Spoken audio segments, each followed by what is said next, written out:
बच्चों,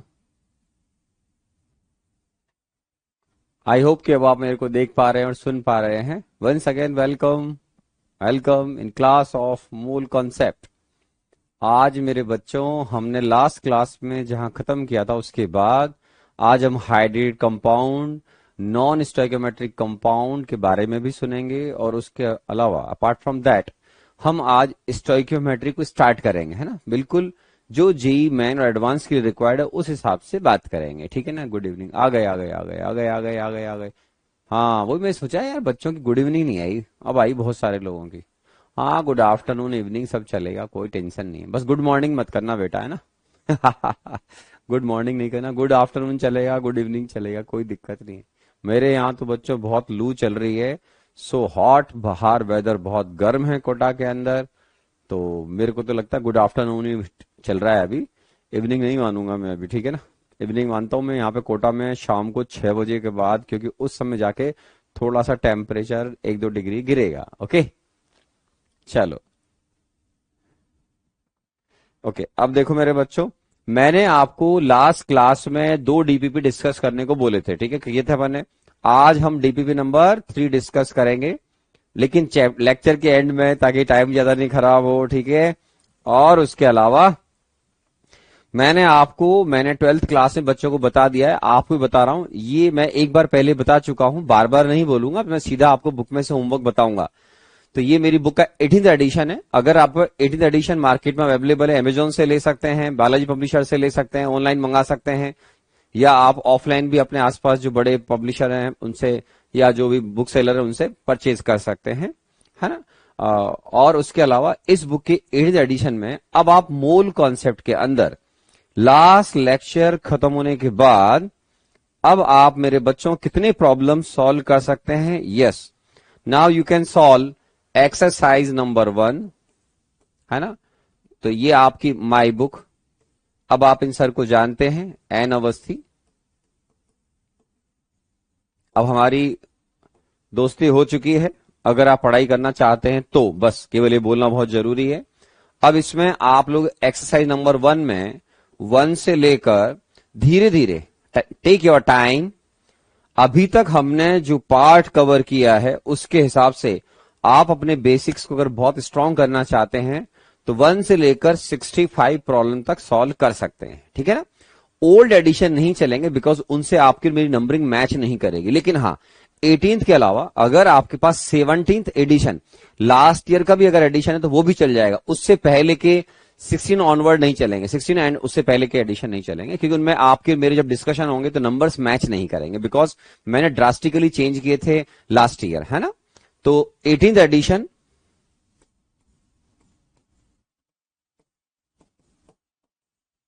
ये आपका होमवर्क है एक तरीके से। लेकिन मैं क्या करूंगा मेरे बच्चों, कि आपको समय दे रहा हूं, आराम से, टेक योर टाइम, कोई जल्दी नहीं है ना। आराम से इस बुक को ले लीजिए, और आज कल परसों जब भी आपको समय मिले, 1 दिन 2 दिन 3 दिन 4 दिन में, है ना, तो इस बुक से आप जब प्रॉब्लम सॉल्व करेंगे तो मैं एंटायर प्रॉब्लम्स का एक ही बार में डिस्कशन करूंगा, क्योंकि तब तक मैं आपको बहुत उम्मीद करता हूं कि आप सिंसियरली वर्क करके बहुत अच्छे बच्चों में कन्वर्ट हो जाएंगे। तो उससे के डाउट्स बहुत कम आएंगे। जैसे लास्ट ईयर मैंने क्या नोट किया, बच्चों ने बहुत ज्यादा मेहनत नहीं की थी, डीपी में लगभग सारे क्वेश्चन पूछ रहे हैं, एफर्ट बहुत कम है, तो वो स्कूल की आदत पड़ी हुई है। अभी स्कूल की हैबिट से काम नहीं चलेगा। अब आपको प्रॉब्लम्स को 2-3 दिन में अटेम्प्ट करना पड़ सकता है, जबकि प्रॉब्लम इजी थे, है ना।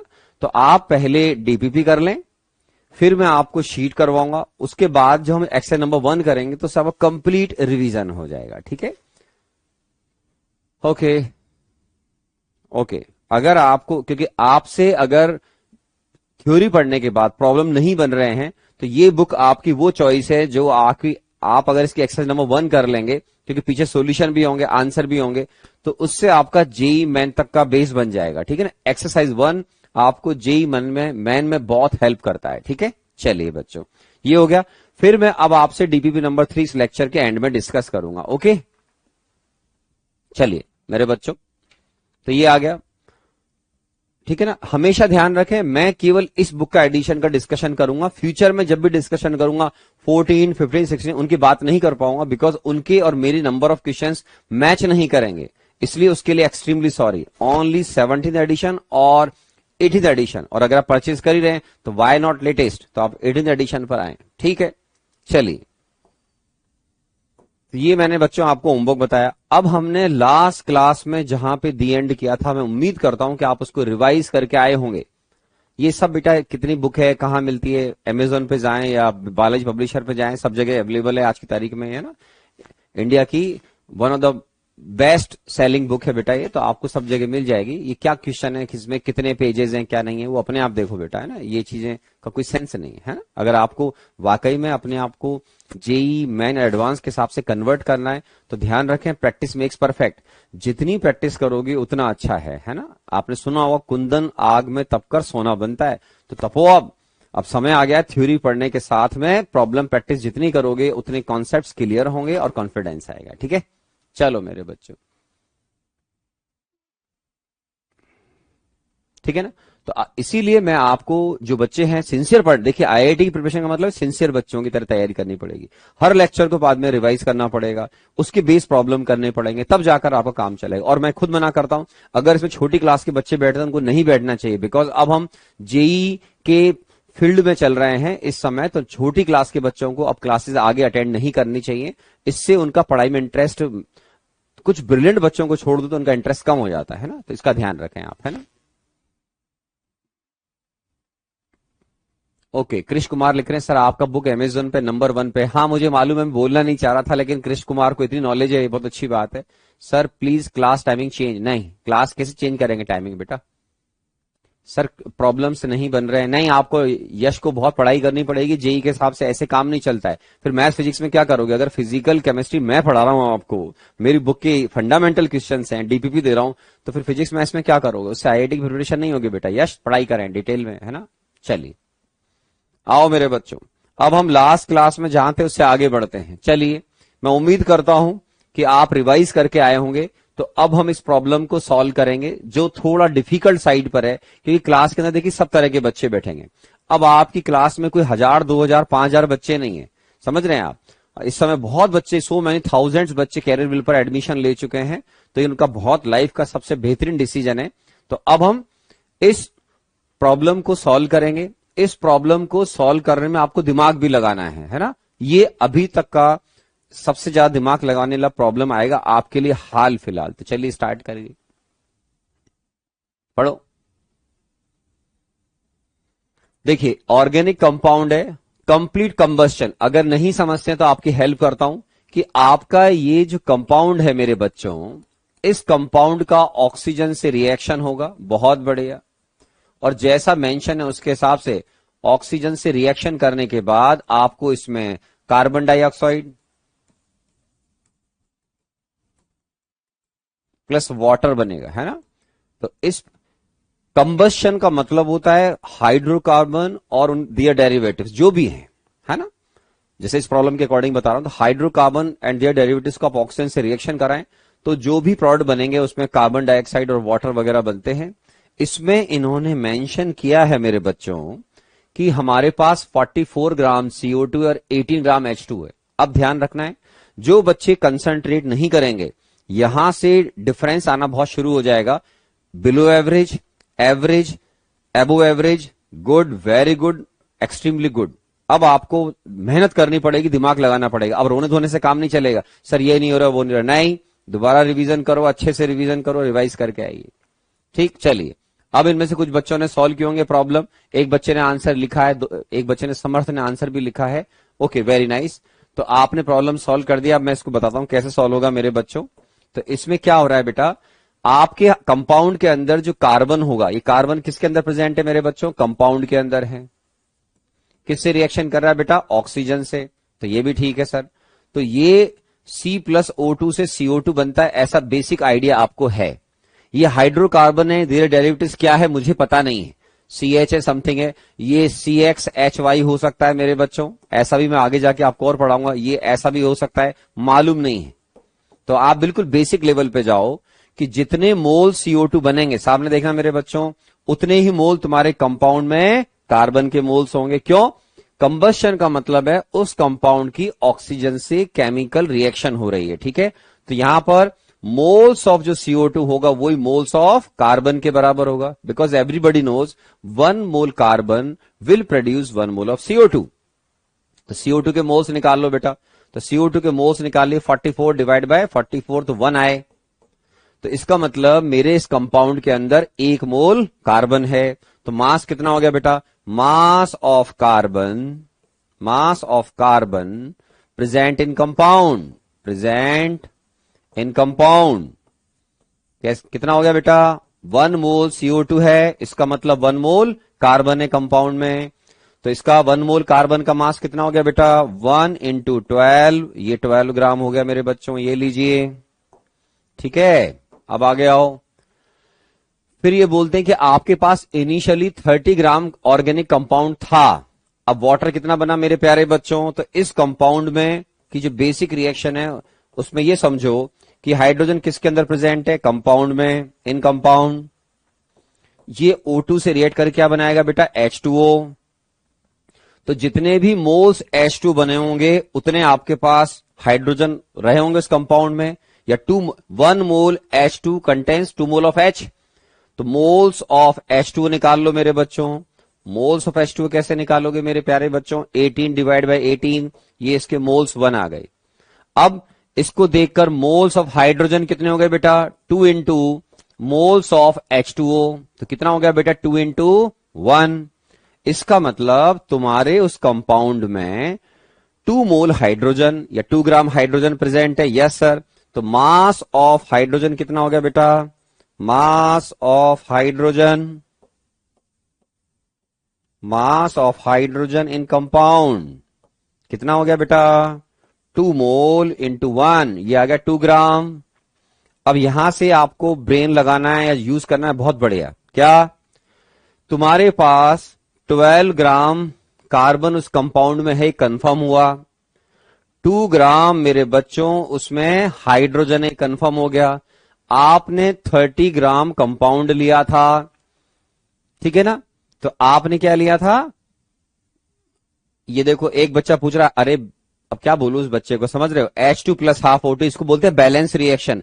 हाफ O2 नेचर में O नहीं होता है, O2 होता है, फर्स्ट डे सिखाया था मैंने। तो हम बैलेंस रिएक्शन में O की जगह हाफ O2 लिखते हैं। कॉमन सेंस होना चाहिए, ठीक है? कुछ भी बोर्ड पे लिखने से काम नहीं चलता है, ठीक है? चलिए, बहुत बढ़िया। देवेश शर्मा, कई बच्चों ने आंसर दिया, मनन गांधी ने ए, वेरी गुड।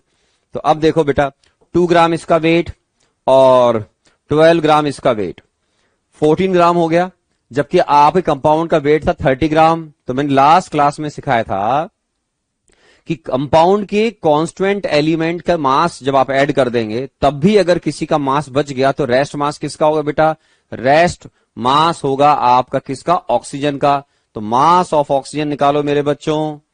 तो mass of oxygen present in compound, oxygen present in compound कैसे निकालोगे मेरे बच्चों? आप बोलोगे सर कंपाउंड का मास कितना था बेटा?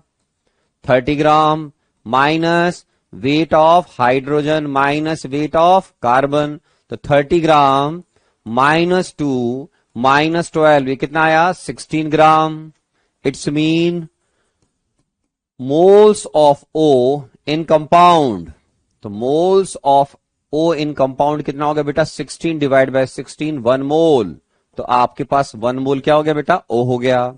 तो अब तुम बैक में लौटो, तुम्हारे पास कंपाउंड में 1 मोल कार्बन था, कंफर्म हो गया। 2 मोल उसमें H था मेरे बच्चों, आराम से देख लीजिए, और 1 मोल O है। तो इसका मतलब मेरे पास जो एम्पिरिकल फॉर्मूला आएगा उसके हिसाब से कार्बन, हाइड्रोजन और ऑक्सीजन का जो रेशो है वो 1:2:1 आया है। इसका मतलब एम्पिरिकल फॉर्मूला आपका CH2O हो गया, ठीक है? ये लीजिए, तो इसका आंसर आएगा मेरे बच्चों क्या? CH2O। तो काफी सारे बच्चों ने इसका आंसर ए दिया था, वेरी गुड, शाबाश शाबाश मेरे बच्चों, ऐसे ही पढ़ते रहो, ठीक है? तो ये हमारा प्रॉब्लम सॉल्व हो गया। अब आ गया ये मेरे बच्चों, तो ये अच्छा क्वेश्चन था, आराम से सॉल्व किया है। एक एक स्टेप लिखिए ताकि आप समझ पाए, आराम से देख लीजिए। और ये लास्ट स्टेज है कि सर इसमें ऑक्सीजन है, कैसे पता लगा कि सर हाइड्रोजन कार्बन का मास जोड़ने के बावजूद वो 30 ग्राम नहीं आ रहा था, तो रेस्ट मास किसका कंसीडर किया था? ऑक्सीजन का। ऐसा मेरे बच्चों मैंने आपको लास्ट क्लास में बताया था। Very good, very good. Sir calculation mistake हो रही है तो सिर्फ मुझे क्या करना है? भव्य कुमार, अगर कैलकुलेशन मिस्टेक हो रही है it's mean your maths is weak, तो आपको प्रैक्टिस करनी, घबराना नहीं है और कैलकुलेशन को थोड़ा सा स्लो करना है, ठीक है ना। जब हमें बार बार कैलकुलेशन मिस्टेक होती है तो इसका मतलब मैथमेटिकल कैलकुलेशन हमारी वीक है। Just take your time, few second ज्यादा लीजिए, है ना, इंप्रूवमेंट आएगा और प्रैक्टिस करते रहो। चलिए मेरे बच्चों, अब आते हैं हम हाइड्रेटेड कंपाउंड के ऊपर कि sir what do you mean by hydrated compound. Hydrated compound का मतलब होता है जिसके अंदर मॉइस्चर या वाटर के मॉलिक्यूल अटैच्ड होते हैं। तो ये देखो, सोडियम सल्फेट Na2SO4.XH2 लिखा हुआ है। इसका मतलब क्या होता है बेटा? Na2SO4.XH2 का मतलब होता है इसमें X मोल वाटर अटैच्ड है। ये जो H2O है वो सॉलिड फॉर्म में होता है इसके अंदर, तो ये है हाइड्रेटेड कंपाउंड। इसको हम ऐसे बोलते हैं 1 मोल sodium sulphate attached with X mole of water. अगर आप मेरे बच्चों, ये ट्राइंगल का मतलब होता है हीटिंग, अगर आप इसकी हीटिंग करोगे मेरे बच्चों तो इसमें से X मोल वाटर निकलकर भाग जाएगा इजी लैंग्वेज में, और ये जो सब्सटेंस बचेगा इसको डिहाइड्रेट कंपाउंड या एनहाइड्रस कंपाउंड बोलते हैं, ठीक है ना। तो इसको बोलते हैं डिहाइड्रेट कंपाउंड।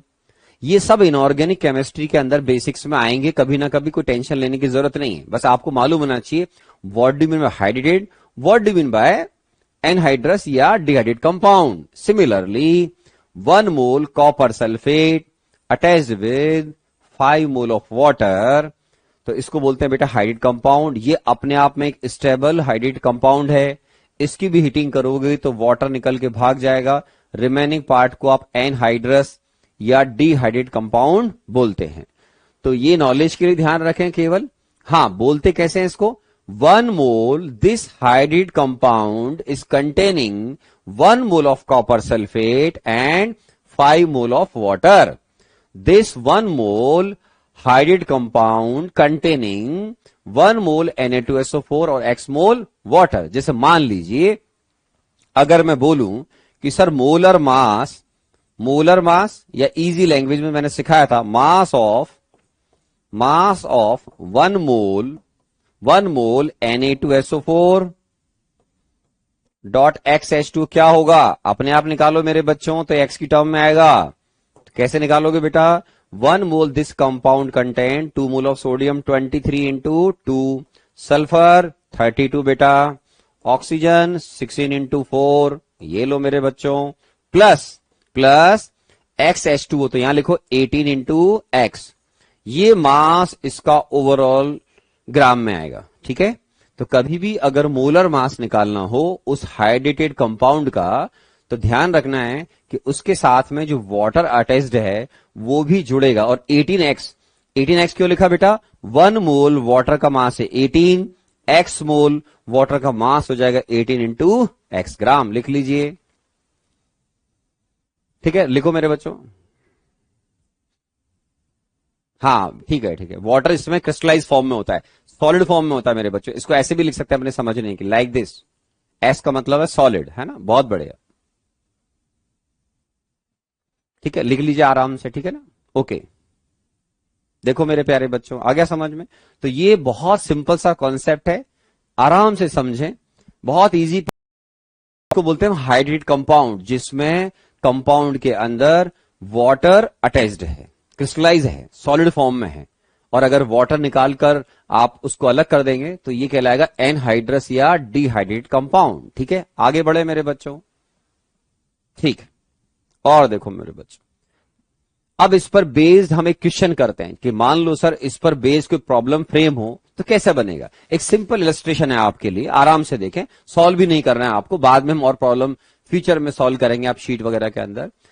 एक एनहाइड्रस, या सॉरी इसमें हाइड्रेट लिखा हुआ है, हाइड्रेटेड ऑफ आयरन थायोसाइनेट। अगर आप नेम्स नहीं जानते तो घबराना नहीं है, अभी इनऑर्गेनिक केमिस्ट्री में आपको नॉमेनक्लेचर सिखाया जाएगा। ठीक है, तो ये देखो, ये FeSN3.XH2 was found to contain 19% water, what is the molecular formula of hydrated? 19% water का मतलब है मेरे बच्चों 19% बाय वेट। मैंने आपको पहले भी सिखाया था, किसी भी कंपाउंड का परसेंटेज कंपोजिशन जब हम पूछ रहे होते हैं तो उसके कांस्टेंट एलिमेंट या सब्सटेंसेस का वेट परसेंट होता है वो। अब क्या करोगे मेरे बच्चों? Wait of H2O in hydrated compound, ये ठीक है ना। हाइड कंपाउंड में कैसे निकालोगे मेरे बच्चों? Wait of H2O divide by total weight into 100। Very simple, जो मैंने आपको पहले सिखाया था, what do mean by weight percent. ठीक है, चलिए अब ये निकालना है। तो देखो 19%, वेरी नाइस, इनटू 100 कर दिया। आपको मैंने सिखाया था 19 बाई वेट का मतलब क्या होता है, what do mean by percentage by wait. दो चीजें सिखाई थी मेरे बच्चों, वेट फ्रैक्शन और वेट परसेंट। वेट फ्रैक्शन को 100 से मल्टीप्लाई करना होता है। ये क्या है मेरे बच्चों? Weight fraction. आराम से देख लीजिए, वेट फ्रैक्शन क्या होता है?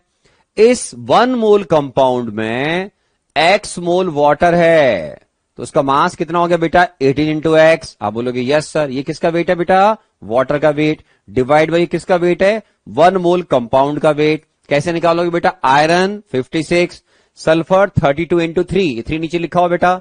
इसका मतलब होता है 1 mole this compound contain 1 mole of iron, 3 mole of sulphur, 3 mole of carbon, 3 mole of nitrogen and x mole of water.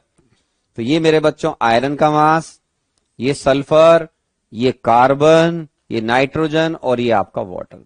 तो बहुत इजी लैंग्वेज में 19 का मतलब क्या हो रहा है बेटा? 19 is equal to weight of H2O divide by weight of compound. बहुत सिंपल लैंग्वेज में, मान लो कोई बच्चा दिमाग को बहुत कम यूज कर रहा है तो उसके लिए भी हेल्प कर रहा हूं मैं कि आप ये समझो, ये ऐसे लिखा हुआ है, वेट ऑफ वाटर ये रहा मेरे बच्चों, वेट ऑफ कंपाउंड ये रहा मेरे बच्चों, इंटू 100 और 90 इधर लिख दिया। तो इसको जब सिंप्लीफाई करोगे तो x आपका आएगा 3। क्या आएगा? 3। तो इसका मतलब ये जो हाइड्रेट कंपाउंड है, इसके 1 मोल के साथ में 3 मोल वाटर अटैच्ड है, या ऐसे बोलिए 3 मोल वाटर इस कंपाउंड में क्रिस्टलाइज है, क्रिस्टलाइन फॉर्म में। आराम से लिख लीजिए। ऐसे क्वेश्चन आपको जेई मेन में सॉल्व करने पड़ सकते हैं। जेई एडवांस में अगर आएगा तो ऐसे क्वेश्चन को इजी माना जाएगा, बट हाँ इनमें कैलकुलेशन करनी पड़ती है, उससे अपन बच नहीं सकते। जीत वर्मा लिख रहा है मोलर वॉल्यूम क्या होता है? वॉल्यूम पर मोल क्लास में पहले ही पढ़ा दिया, अब उनको क्यों पूछ रहे हो बेटा? जब सब चीजें क्लास में पढ़ा दी गई हैं तब क्या कर रहे थे मेरे लाल? क्लास में पढ़ाया था ना मैंने, मोलर वॉल्यूम का क्या होता है, पीवी इक्वल टू एनआरटी में पढ़ाया था। मोलर वॉल्यूम का मतलब था वॉल्यूम पर मोल। ठीक है, तो मेरे बच्चों इसको लिख लो जिसको लिखना हो, ताकि जेई मेन में अगर आए तो अपन प्रॉब्लम सही सॉल्व कर दें। आराम से लिखिए, मैं पानी पी लेता हूं जब तक।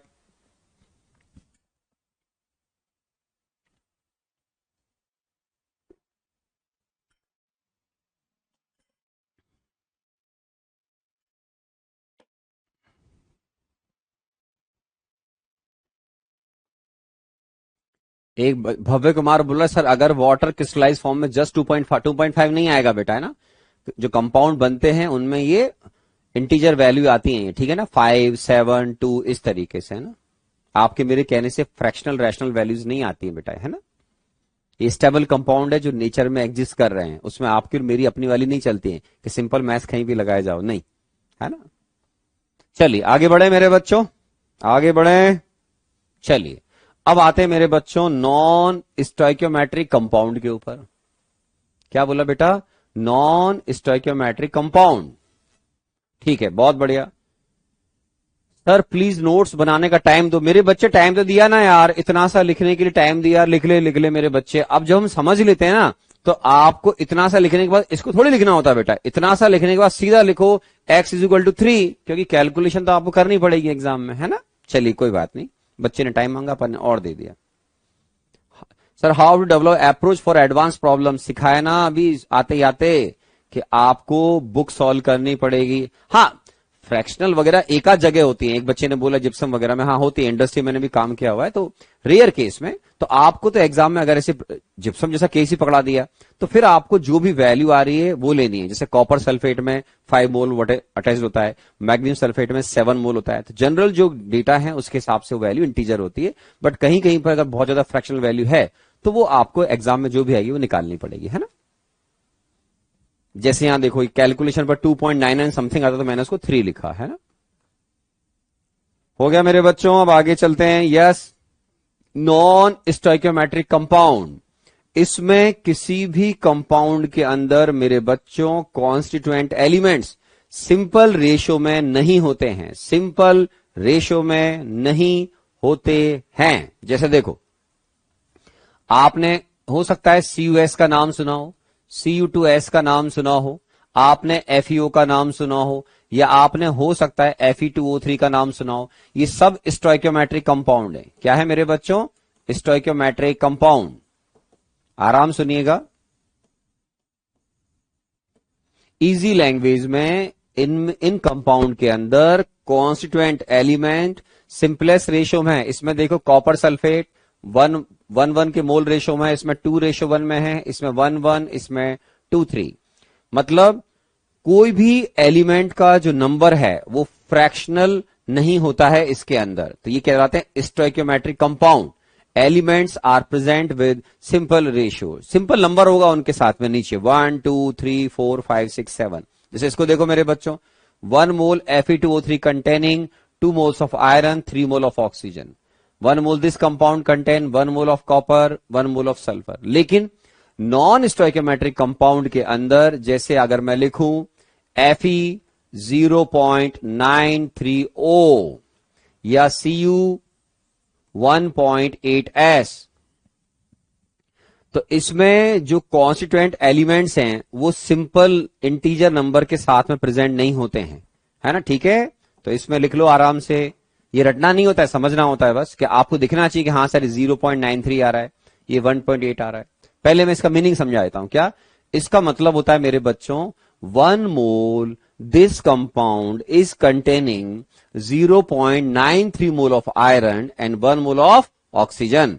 1 mole this compound is containing 1.8 mole of copper and 1 mole of sulfur। तो मान लो मेरे बच्चों आपसे पूछा गया कि इसका मोलर मास क्या होगा। बेटा मोलर मास का मतलब क्या होता है? मोलर मास का मतलब होता है मास ऑफ 1 मोल। तो मास ऑफ 1 मोल कंपाउंड अगर आपको निकालना है तो कैसे निकालोगे मेरे प्यारे बच्चों? 0.93 मोल किसके हैं इसमें? आयरन के, इंटू 56 प्लस 1 मोल कौन है बेटा? O। तो इसका मास जो आएगा वो 16 ग्राम आना चाहिए। ऐसे लिख लो, सिंपल कम लिखना हो तो। कई बच्चों को नोट्स बनाने में समय चाहिए होता है तो उनके लिए थोड़ा छोटा लिख देते हैं, मास ऑफ 1 मोल। ठीक है बेटा, ये लिखो आराम से, इसका आप आराम से निकाल पाओगे। तो इसमें जो कॉन्स्टिट्यूएंट एलिमेंट्स हैं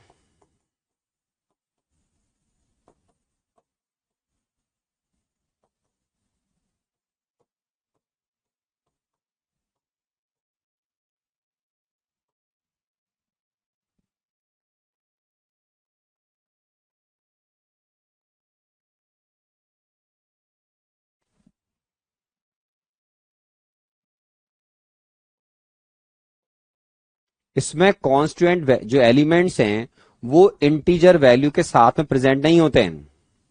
ठीक है ना, not present with integer values. इसमें आप देख रहे हो मेरे बच्चों 1 mole this compound containing 0.93 mole of iron, 1 mole this compound is containing 1.8 mole of copper and 1 mole of sulphur. अब तुम आराम से इसका मोलर मास निकालो मेरे बच्चों कि सर इसका मोलर मास क्या आएगा। सोचो अपने आप, ट्राई करो कि सर इसका मोलर मास क्या आएगा। बच्चों बोलो,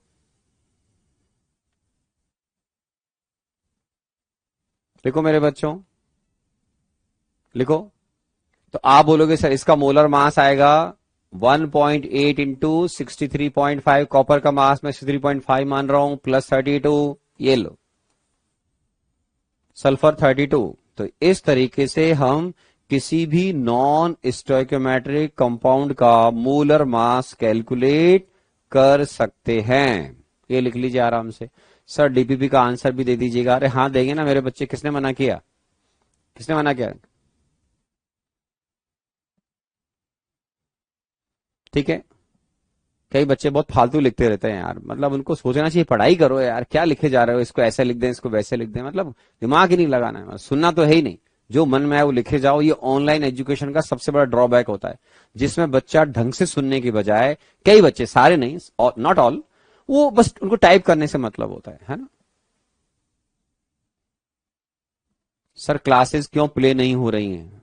भगवान जाने भैया, क्लास नहीं हो रही तो मैं लाइव क्लास में तुमको देख रहा हूं, दिक्कत कहाँ है मेरे बच्चों? नहीं, चलिए आगे बढ़ते हैं।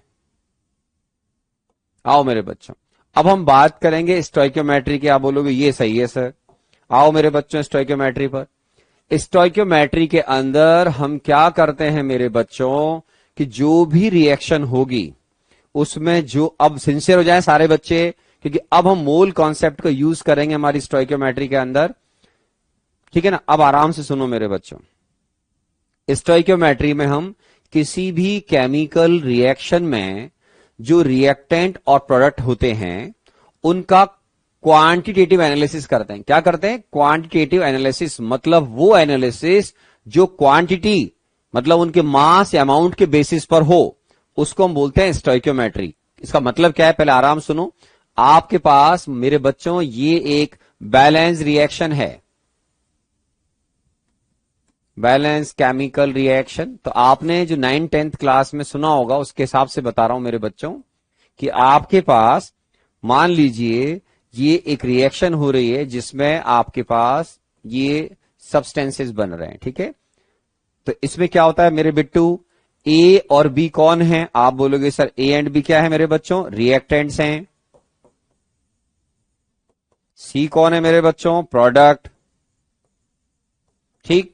और इसमें स्मॉल ए बी सी जो है, क्या है? Small a b c, small a, small b और स्मॉल सी, ये कहलाते हैं मेरे बच्चों स्टोइकियोमेट्रिक कोएफिशिएंट। तो a b and c are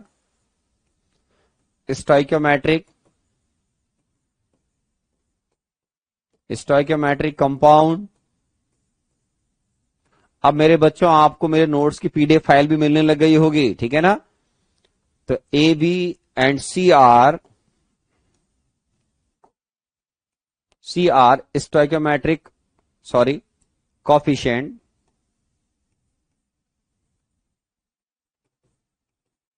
coefficient of a b and c respectively.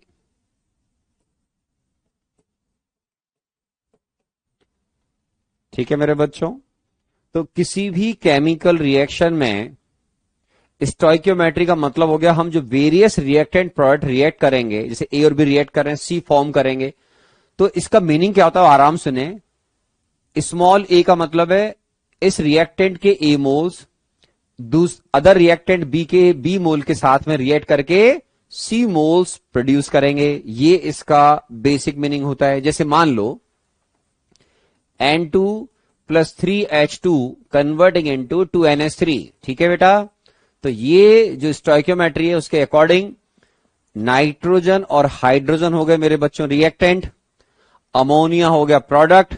Nitrogen का स्टोइकियोमेट्रिक कोएफिशिएंट है मेरे बच्चों 1, हाइड्रोजन का कोएफिशिएंट है 3, इसका 1 दिखेगा ही, इसका 2, 1 अपन समझते हैं। तो 1 mole of nitrogen when reacted with 3 mole of hydrogen is converted into 2 mole of ammonia. ये हमारी बेसिक रिएक्शन की जो स्टोइकियोमेट्री है उसको हम इस तरीके से इंटरप्रेट करते हैं। तो ये बातें यहां पर 9th-10th क्लास में भी सुनी होंगी। तो हमें रिएक्टेंट या प्रोडक्ट की जब क्वांटिटी वाइज एनालिसिस करना हो, मान लो किसी बच्चे की इच्छा है कि सर इस रिएक्टेंट के 50 ग्राम अदर रिएक्टेंट के कितने ग्राम से रिएक्ट करेंगे, ठीक है, ये अपने आप में क्वेश्चन हो गया। एक बच्चा बोलता है सर मैं नाइट्रोजन के सपोज 20 ग्राम लूं, हाइड्रोजन के सपोज मैं 50 ग्राम लूं, तो अब आप क्या हम निकाल सकते हैं हाउ वी कैन कैलकुलेट, और we can say how we can calculate mass of ammonia form, कि सर सर्टेन मास में नाइट्रोजन का, सर्टेन मास में हाइड्रोजन का लूं तो अमोनिया का कितना मास प्रोड्यूस होगा। Yes, with the help of stoichiometry you can easily calculate. वही सब चीजें अब आपको धीरे धीरे मेरे साथ सीखनी है। तो ये बिल्कुल बेसिक्स हैं जिनको आपको सुनना चाहिए, पढ़ना चाहिए और आना चाहिए। ये आता भी है सब बच्चों को। तो ये क्वांटिटेटिव एनालिसिस का मतलब मैंने बताया। अब जब रिएक्टेंट आपस में रिएक्शन करेंगे तो अगर ये स्टोइकोमेट्रिक अमाउंट में है, इसका मतलब होता है एज पर रिटर्न स्टोइकोमेट्री जो है उस तरीके से है, तो उनको बोलते हैं स्टोइकोमेट्रिक अमाउंट। क्या मतलब होता है बेटा, आराम सुनना, इस रिएक्शन को देखो पहले आराम से। Substances taken in required amount. अब मैं इसको एग्जांपल देके समझाता हूं ताकि हर व्यक्ति को जो केयरफुली सुन रहा है उसको ये समझ में आए। इसका मतलब ये होता है बेटा, 2 mole of carbon monoxide when reacted with 1 mole of oxygen formed 2 mole of CO2।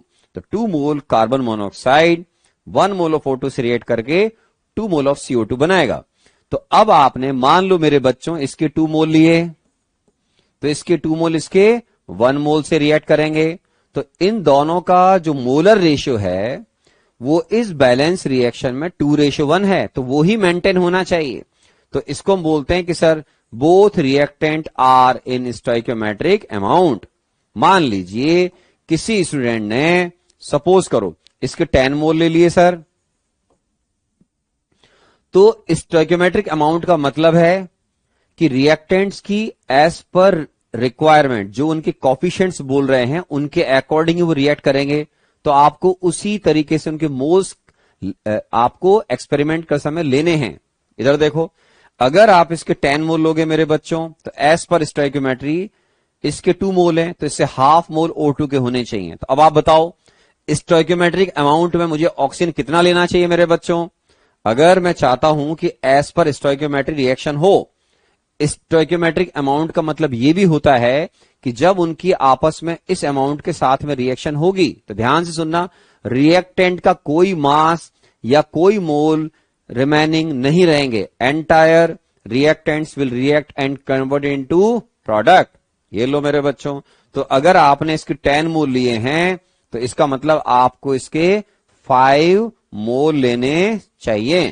तो इसको बोलते हैं हम both reactants are present in stoichiometric amount. और देख सकते हो, मान लीजिए आप में से किसी ने इसके 15 मोल ले लिए बेटा, तो इसके अगर 15 मोल लोगे तो उससे हाफ 7.5 मोल आपको ऑक्सीजन के लेने चाहिए। अगर आप very good very good very good very good, तो इसका मतलब होता है जब ये रिएक्शन हो जाएगी तो कोई भी सब्सटेंस नहीं बचेगा। तो इसको हम ऐसे बोलते हैं both reactants are present in stoichiometric amount.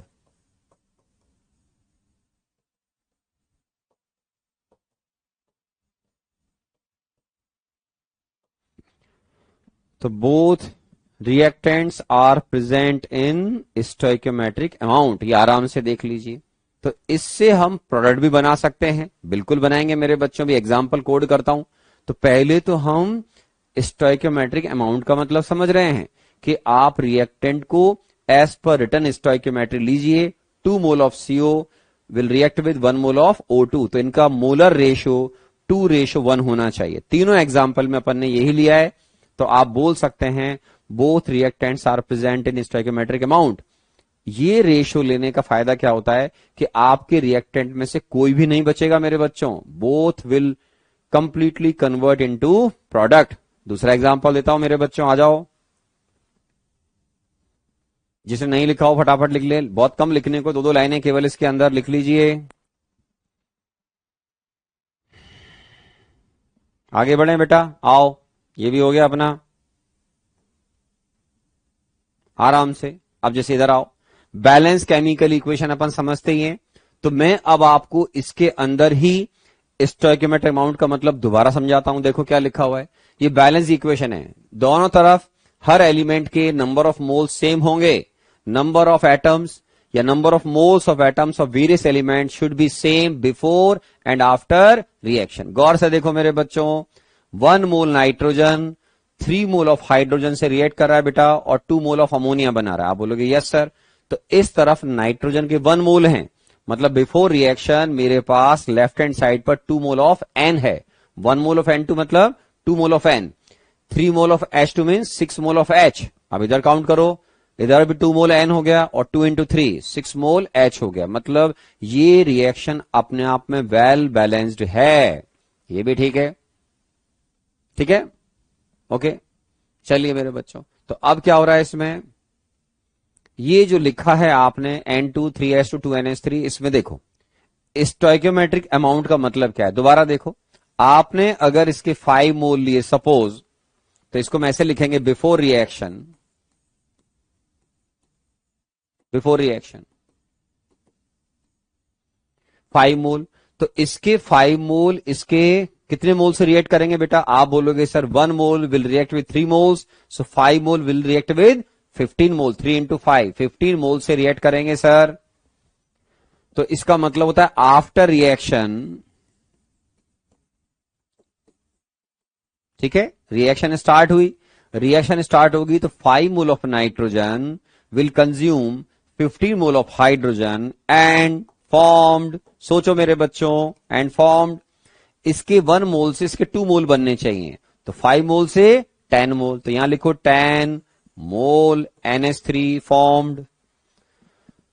तो यहां पर नाइट्रोजन और हाइड्रोजन में से कोई भी नहीं बच रहा है मेरे बच्चों, तो उसकी वजह से आप आराम से बोलेंगे both reactants are in stoichiometric amount. तो हेयर, वापस से रिपीट कर रहा हूं, here nitrogen and hydrogen are in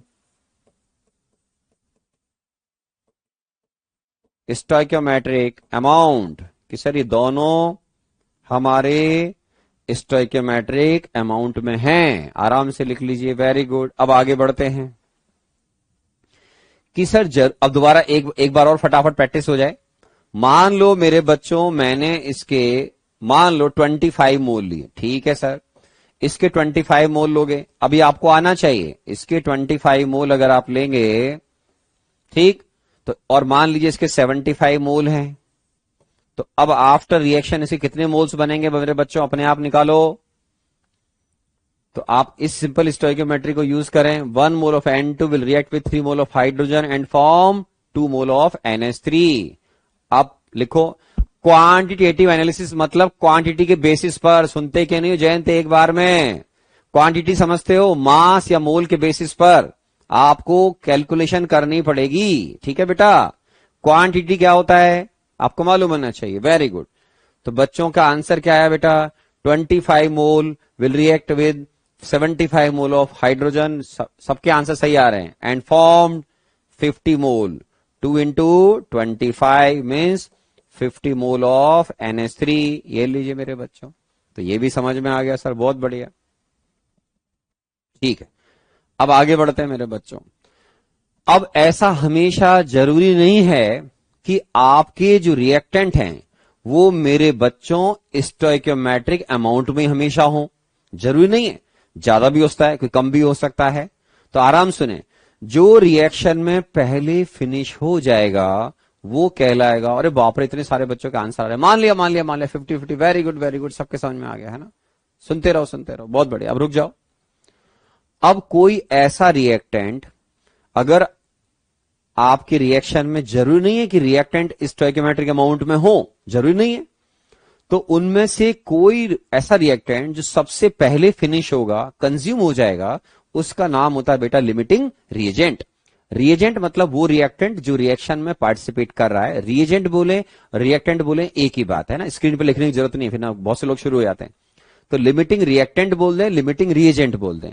limiting reagent बोलने का मतलब क्या होता है कि प्रोडक्ट कितने मोल बनेगा या कितने उसका मास प्रोड्यूस होगा, उसकी प्रोडक्ट की लिमिट को डिसाइड कौन करता है, रिएक्टेंट। कौन सा रिएक्टेंट, जिसका नाम है लिमिटिंग रिएक्टेंट या लिमिटिंग रिएजेंट। ये रिएक्टेंट रिएक्शन में सबसे पहले कंज्यूम होता है बेटा, तो उससे क्या होगा, जैसे ये फिनिश होगा रिएक्शन स्टॉप। तो जो रिएक्टेंट अदर रिएक्टेंट आपने ज्यादा ले रखा है वो तो कुछ ना कुछ बचेगा फिर, तो जो बच जाएगा रिएक्शन के एंड में उसका नाम होता है एक्सेस रिएक्टेंट। क्या नाम होता है बेटा, एक्सेस रिएक्टेंट। तो ये कौन बच्चा है सर, क्वेश्चन भी करवाओगे, अरे करवाएंगे, शांति तो रख, सोनू गौतम लिख रहा है, लिख रही है, मुझे पता नहीं है सर, क्वेश्चन भी करवाओ, बिल्कुल करवाएंगे, है ना। ओह ठीक है, ठीक है मेरे बच्चों, तो ये बात हो रही है। तो अब मैं आपको आराम से हम विद एग्जाम्पल लेंगे, डोंट वरी, हम प्रॉब्लम भी सॉल्व करेंगे। कहाँ टेंशन कर रहे हो आप सिंसियरली क्लासेस में पढ़ाई करो, आपको बहुत मजा आएगा पढ़ने वाले बच्चों को। लेकिन मैं क्या बोला, यहाँ मनोरंजन नहीं है। यहाँ जैसे कुछ कुछ जगह पे होता है, वो टाइम पास करते हैं, कोई चुटकुला सुना रहा है, कोई गाना सुना रहा है, कोई डांस कर रहा है, कोई अनाप शनाप बोले जा रहे हैं, टाइम पास करे जा रहे हैं। ऐसा नहीं होना चाहिए। कई जगह अच्छी पढ़ाई भी होती है, अपने यहाँ भी बहुत अच्छी पढ़ाई होगी, ये निश्चिंत रहें। लेकिन आपको पढ़ना पड़ेगा, सिंसियर बच्चों में कन्वर्ट होना पड़ेगा। बिना रिवीजन करे आ रहे हैं, बिना होमवर्क करे आ रहे हैं, रो रहे हैं फिर यहाँ पे आके ये मेरा बर्बाद हो गया, 10th बर्बाद था, 11th बर्बाद है, वो सब नहीं चलेगा यहाँ पे ना। जस्ट डू हार्ड वर्क, ठीक है। चलिए अब देखो, any reactant which is consumed first in chemical reaction called limiting reagent। Limiting जो रिएजेंट होता है वो 100% रिएक्शन में खत्म हो जाएगा। इसका मतलब होता है रिएक्शन में वो सबसे पहले फिनिश होगा। क्या नाम है बेटा इसका? Limiting reactant. Limiting reagent determines और लिमिट ऑफ प्रोडक्ट। प्रोडक्ट के कितने मोल्स बनेंगे मेरे बच्चों, या प्रोडक्ट का कितना मास बनेगा, ये हमारा लिमिटिंग रिएजेंट डिसाइड करता है। अब हम लिमिटिंग रेट कैसे निकालते हैं वो भी मैं आपको समझाता हूं विद एग्जांपल, है ना। अब एक ऐसा रिएक्टेंट जो लिमिटिंग रिएजेंट है, तो एक ऐसा होगा जो आपने जरूरत से ज्यादा लिया, तो जिसको ज्यादा लिया वो रिएक्शन के एंड में बचेगा, उसका नाम होता है बेटा एक्सिस रिएक्टेंट। क्या नाम होता है? Axis reactant. ये देखो यहां आएगा रिएजेंट प्रेजेंट इन, अभी नहीं लिखना है इसको, अभी नहीं लिखना है, अभी बस सुनना है। ऐसा रिएक्टेंट जो लार्ज एक्सिस में प्रेजेंट है उसका नाम है axis reagent. More than stoichiometric amount, अभी एग्जांपल देके समझाऊंगा, पेशेंस रखें। अननेसेसरी स्क्रीन पर टाइप ना करें। आप मत सोचो कि स्क्रीन पर जो टाइप करते रहते हैं वो बहुत अच्छे बच्चे हैं, मेरी नजर में ऐसा कुछ नहीं है। बल्कि मैं चाहता हूं क्लास के अंदर इतना डिसिप्लिन हो कि जब कोई जेन्युइन डाउट हो तभी वो बच्चा अगर लिखेगा तो मुझे अच्छा लगेगा उसको पढ़ने में, ना कि फालतू बातें, है ना। तो अभी वेट करें, मैं इसका एग्जांपल दूंगा। Excess reactant always has some amount left after reaction. इसका मतलब होता है बेटा जो एक्सिस रिएक्टेंट है वो रिएक्शन के एंड में उसका कुछ ना कुछ मास बचेगा। अब मोल्स कितने बचेंगे ये निकाल लोगे तो मास भी आप कैलकुलेट कर पाओगे। तो ये बहुत आसान है, कैसे अब बताता हूं मैं आपको, आओ। तो दो तरह के रिएक्टेंट हो गए मेरे बच्चों, एक हो गया लिमिटिंग रिएजेंट और एक हो गया एक्सिस रिएक्टेंट। अब कैसे आइडेंटिफाई करते हैं वो मैं आपको सिखाता हूं, आराम आराम से देखना। इधर देखो मेरे बच्चों, अभी एग्जांपल चला था nitrogen plus hydrogen converting into 2NH3। आप बोलोगे यस सर, इसका बेसिक मीनिंग क्या है बेटा? इसके 1 मोल इसके 3 मोल से रिएक्ट करके इसके 2 मोल बनाएंगे। आप बोलोगे ये भी ठीक है सर। तो जब इसके 1 और 3 मोल लोगे तो इसका मतलब है both reactants are present in stoichiometric amount. उनकी जो क्वांटिटी है मोल के बेसिस पर वो फिक्स है। अगर ये 1 लोगे तो इसको 3 लेना पड़ेगा, इसको 5 लोगे इसको 15, इसको 10 लोगे इसको 30। लेकिन मान लीजिए आपने उन दोनों को स्टोइकियोमेट्रिक अमाउंट में नहीं लिया तो फिर उनमें से एक कम हो जाएगा और एक ज्यादा हो जाएगा। जो कम होगा that is called limiting reagent और जो ज्यादा होगा उसका नाम होता है एक्सिस रिएक्टेंट। एग्जांपल कोड करता हूं, आराम से देखिएगा, जल्दबाजी ना करें, फालतू टाइप ना करें स्क्रीन पर। अब देखो, मान लो मेरे बच्चों इसके मोल्स आपने लिए 5, आप बोलोगे ठीक है सर। और सपोज करो आपने इसके मोल्स लिए 18 मोल्स। क्या लिए? 18 मोल। बहुत बढ़िया। तो ये है बिफोर रिएक्शन। आराम से जो बच्चे वाकई में पढ़ाई करना चाहते हैं, वाकई में सीखना चाहते हैं, वो बहुत आराम से सीखें, कोई दिक्कत नहीं है, अच्छा भी लगेगा, लेकिन सिंसियरिटी बढ़ानी पड़ेगी।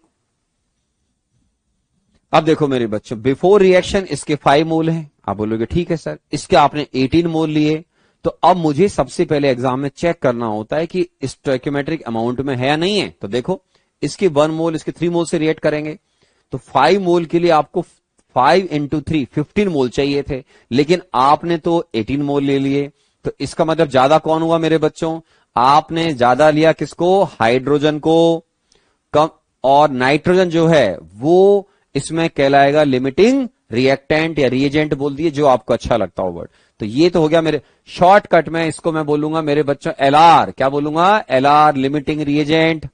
और एक्सिस रिएजेंट को मैं बोलूंगा एक्सिस रिएक्टेंट बोल दो, रिएजेंट या रिएक्टेंट बोल दो। इसको मैं शॉर्टकट में लिखूंगा ER। समझ जाना मेरे प्यारे बच्चों, टाइम बचेगा, एनर्जी बचेगी। अब देखो इन दोनों में ये कंफर्म हो गया कि 5 मोल के लिए 15 मोल चाहिए था, आपने 18 लिए। इसका मतलब ये लिमिटिंग रिएजेंट है। ये एक्सेस रिएजेंट है। क्यों? क्योंकि आपने H2 को नाइट्रोजन से 3 मोल से भी ज्यादा लिया है, 3 टाइम्स से भी ज्यादा लिया है। 5 इंटू 3 18, आप 5 into 3 sorry 15 mole, but you have taken 18 moles, it's mean hydrogen is present in excess. So in this case, hydrogen is called excess reactant or reagent. अब देखो आफ्टर रिएक्शन क्या होगा मेरे बच्चों, आराम आराम से आफ्टर रिएक्शन देखो। आफ्टर रिएक्शन अब आराम से सीखना है सब बच्चों को, कोई जल्दबाजी नहीं करनी है। इसके 5 मोल, इसके कितने मोल से रिएक्ट करेंगे, 5 इंटू 3। यहां देखो मेरे बच्चों 5 इंटू 3, तो ये तो हो गया 0 मोल। इसके मोल्स कितने रिएक्ट करने चाहिए थे, 5 इंटू 3, बच्चों की तरह बता रहा हूं 15, लेकिन आपने कितने ले रखे हैं बेटा 18। So moles of hydrogen remaining after reaction 18 minus 5 into 3, कितने बचेंगे बेटा 3 मोल्स। ये लो बिट्टू, तो आपके पास रिएक्शन के एंड में हाइड्रोजन के 3 मोल्स रिमेनिंग होंगे। By 5 mole will react with 5 into 3 15 moles. आपने कितने लिए थे बेटा 18 मोल, तो इसका मतलब हाइड्रोजन रिएक्शन के एंड में बचेगा। क्या नाम है बेटा इसका, एक्सेस रिएक्टेंट, और इसका नाम क्या है एलआर। एलआर का मतलब लिमिटिंग रिएजेंट। अब सोच करके बोलो अमोनिया कितना बनेगा। जो बच्चे सिंसियरली सुन रहे हैं वो बताएंगे कि अब इसमें अमोनिया कितना बनेगा बेटा, तो आप बोलोगे सर इसके 1 मोल से इसके 2 मोल बन रहे हैं, तो इसके 5 मोल से यहां पर 2 इंटू 5 मीन्स 10 मोल्स अमोनिया बनना चाहिए। ठीक है, लिख लो मेरे बच्चों। तो ये इसके 3 मोल्स बचेंगे और इसके 5 मोल्स जो लिए थे आपने इनिशियली खत्म हो गए, फिनिश हो गए बेटा। तो लिमिटिंग रिएक्टेंट वो होता है जो सबसे पहले फिनिश होता है। आराम से देख लीजिए।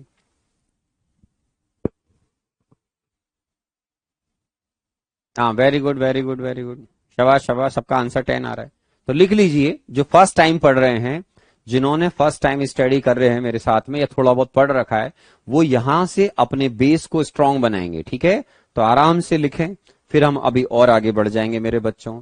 तो लिमिटिंग रिएक्टेंट लिखना चाहिए। अगर आप फर्स्ट टाइम पढ़ रहे हैं, नहीं मालूम है तो लिख लीजिए, या नोट्स की पीडीएफ मिल जाएगी तो अपने पास रख लीजिएगा, मुझे कोई तकलीफ नहीं है। तो एग्जाम्पल अपने पास रखें, समझ में आने चाहिए। और एग्जाम्पल ले लेते हैं मेरे बच्चों, और ले लो और देखो। मान लीजिए आपने लिखा 2a plus 3b converting into suppose 4c। ये लो मेरे बच्चों नया एग्जाम्पल। अब ये जो आप एग्जाम्पल ले रहे हैं, इसमें सपोज करिए आपको इनिशियल कुछ मोल्स दे रखे हैं, मतलब moles before reaction, initial mole दे रखे हैं बच्चों। अब सपोज करो मेरे बच्चों इसके मोल्स हैं आपके पास 10। आप बोलोगे ये भी ठीक है सर, मैं इसी रिएक्शन में 2 एग्जाम्पल ले लूंगा। अब सबको समझना है कि 3 कंडीशन हो सकती हैं इसमें, 2 रिएक्टेंट है, दोनों को स्टोइकोमेट्रिक अमाउंट में लूं, ए लिमिटिंग रिएजेंट हो, second case, third b limiting reagent हो। तो अगर आपने इसके 10 मोल्स लिए तो गौर से देखो बेटा, इसके 2 मोल्स के लिए 3 मोल्स की रिक्वायरमेंट है, तो 10 मोल्स के लिए कितने मोल्स की रिक्वायरमेंट होगी जल्दी बोलो। इसके 10 मोल्स के लिए कितने मोल्स की रिक्वायरमेंट होगी जल्दी बताओ, बोलो बोलो। तो आप बोलोगे सर इसके 2 मोल्स के लिए 3 मोल्स चाहिए, 1 के लिए 3/2, 10 के लिए 10 इंटू 3/2 मतलब 15 मोल्स इसके अगर आप लेंगे, तो इसका मतलब है both reactants are stoichiometric amount. तो आपने जो सीखा उसके हिसाब से इसके 10 मोल इसके 15 मोल से रिएक्ट कर जाएंगे। इजी लैंग्वेज में ऐसे देखो, 2 mole a reacted with 3 mole of b, बच्चों की तरह बता रहा हूं। और you can say 1 mole a reacted with 3/2 moles of b. ठीक है, तो इसका मतलब ये हुआ कि ये हमने जो पहले केस कवर किया वो का वही केस है। मीन्स आफ्टर रिएक्शन आपके जो मोल्स हैं वो ये हो जाएंगे बेटा 0 0 0 0 डैश डैश लगा दो, 0 बोल दो, आपके जो मन में आए बोल दो, है ना। अब इसके 2 मोल से इसके 4 मोल बनने चाहिए। इट्स मीन 10 इंटू 2 20 मोल्स आपके सी के बनेंगे मेरे बच्चों। तो ये जो आपने पहले केस सीखा था उसके हिसाब से ये जो केस बना वो क्या बना, बोथ रिएक्टेंट्स, ये रिवीजन हो गया, both reactants are in stoichiometric amount. ये लो मेरे बच्चों, ये लीजिए, ठीक है। अब मान लो मैं इनमें से ये केस 1 लिया अपन ने, केस 1, अब मैं इसी का केस 2 ले रहा हूं, केस 2 मैं नीचे दोबारा लिख देता हूं आपको तकलीफ ना हो, 2a plus 3b converting into 4c। ठीक है मेरे बच्चों, आराम से देखो। अब आपने सपोज करिए इसके मोल्स लिए, ऐसे ही कुछ भी मोल्स ले लेते हैं मेरे बच्चों। मान लीजिए आपने इस बार इसके 20 मोल्स ले लिए, या और थोड़ा डिफिकल्ट कर देते हैं, 20 की जगह मान लो आपने इसके 25 मोल लिए। आप बोलोगे ठीक है सर। अब इसके 25 मोल लिए और इसके सपोज करिए कि आपने ऐसे ही इसके 25 मोल लिए, या मैं आपको पहले डेटा इजी करता हूं, चलो थोड़े से, आप इसको 20 ले लो, चलो, है ना, ये लो, ये 20 मोल्स, और इसके मोल्स ले लिए आपने 40 मोल, ताकि फटाफट आप कैलकुलेट कर देंगे। तो अब सोच करके बताओ कि इन दोनों में से कौन लिमिटिंग रिएजेंट है और कौन एक्सेस रिएजेंट है, फटाफट सोचो। तो आप बोलेंगे सर हमारे पास ये बिफोर रिएक्शन मोल्स ये हैं, तो इनको बोलते हैं हम इनिशियल मोल्स, ठीक। अब आफ्टर रिएक्शन मोल्स कितने आएंगे बेटा, आफ्टर रिएक्शन जो मोल्स हैं वो कैसे आएंगे, देखो, सोचो सोचो मेरे प्यारे बच्चों। इसके 2 मोल्स हैं तो इसके 3 मोल्स रिएक्ट करेंगे, इसके 20 तो इसके 30 मोल रिएक्ट करने चाहिए। तो आपने तो 40 ले रखे हैं, इसका मतलब ये हुआ कि आपके जो 20 मोल ए के हैं ये कहलाएगा मेरे बच्चों लिमिटिंग रिएजेंट। इसके 1.5 टाइम्स मोल्स होने चाहिए थे, वेरी गुड। ये क्या कहलाएगा बेटा, एक्सेस रिएजेंट। अब बेसिक्स अपने अच्छे स्ट्रॉन्ग कर लिए आपने, फिर कोशिश करो कि इसका मतलब ये हुआ सर कि रिएक्शन के एंड में ए फिनिश हो जाना चाहिए। तो अब ये सोच के बताओ कि सी कितना बनेगा और बी कितना रिमेनिंग रहेगा। How many moles of b will remain after reaction and how many moles of c will produce, calculate फटाफट। तो आप बोलोगे सर इसके मोल्स आ गए 0, अब इसके 2 मोल्स इसके 3 मोल से रिएक्ट करते हैं, तो 1 मोल विल रिएक्ट विद, बच्चों की तरह ये देखो जो मैंने सिखाया था आपको, आप बोलोगे यस सर। तो 1 मोल 3/2 मोल से रिएक्ट करेंगे, तो 20 मोल्स इसके 1.5 टाइम्स, मतलब 20 इंटू 3/2 मोल से रिएक्ट करेंगे। मीन्स कितना आएगा बेटा, 30। आराम से देखो, तो 40 माइनस 30, 10 मोल्स आपके पास बचने चाहिए।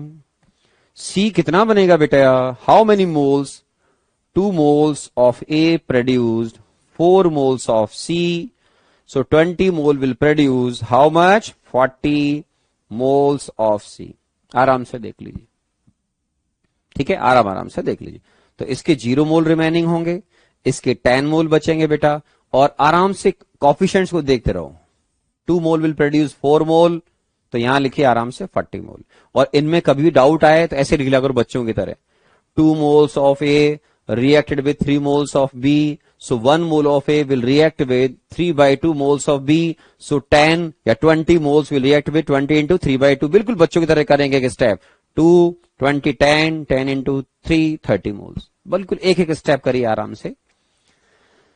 तो हमने दोनों केस कवर किए, एक ऐसा केस जहां पर दोनों रिएक्टेंट स्टोइकियोमेट्रिक अमाउंट में है, और एक ऐसा केस जहां पर एक लिमिटिंग रिएजेंट है और एक एक्सेस रिएजेंट है। आराम से देख लें। इसी केस को आगे फिर रिपीट करता हूं चेंज करते हुए, कि अब हम ऐसा केस करेंगे कि जिसके अंदर बी तो आपका लिमिटिंग रिएजेंट रहेगा और ए आपका एक्सेस रिएजेंट या रिएक्टेंट हो जाएगा। ठीक है, तो लिख लीजिए जिसको लिखना हो। और कई बच्चों के लिए बहुत आसान होगा, पर कई बच्चे बेचारे दिमाग लगाएंगे। कुछ बच्चे स्लो लर्नर होते हैं, स्लो लर्नर होने में दिक्कत नहीं है, जो स्लो सीखते हैं उनको बस रिवाइज अच्छे से करना होता है, ठीक है ना, क्लास के बाद में, नेक्स्ट क्लास में आने से पहले, तो उससे उनका बेस भी स्ट्रांग बन जाएगा। पेशेंस रखना पड़ता है बेटे। आईआईटी की प्रिपरेशन में तुम सोचो, लगभग 15 लाख बच्चे बैठते हैं इस साल।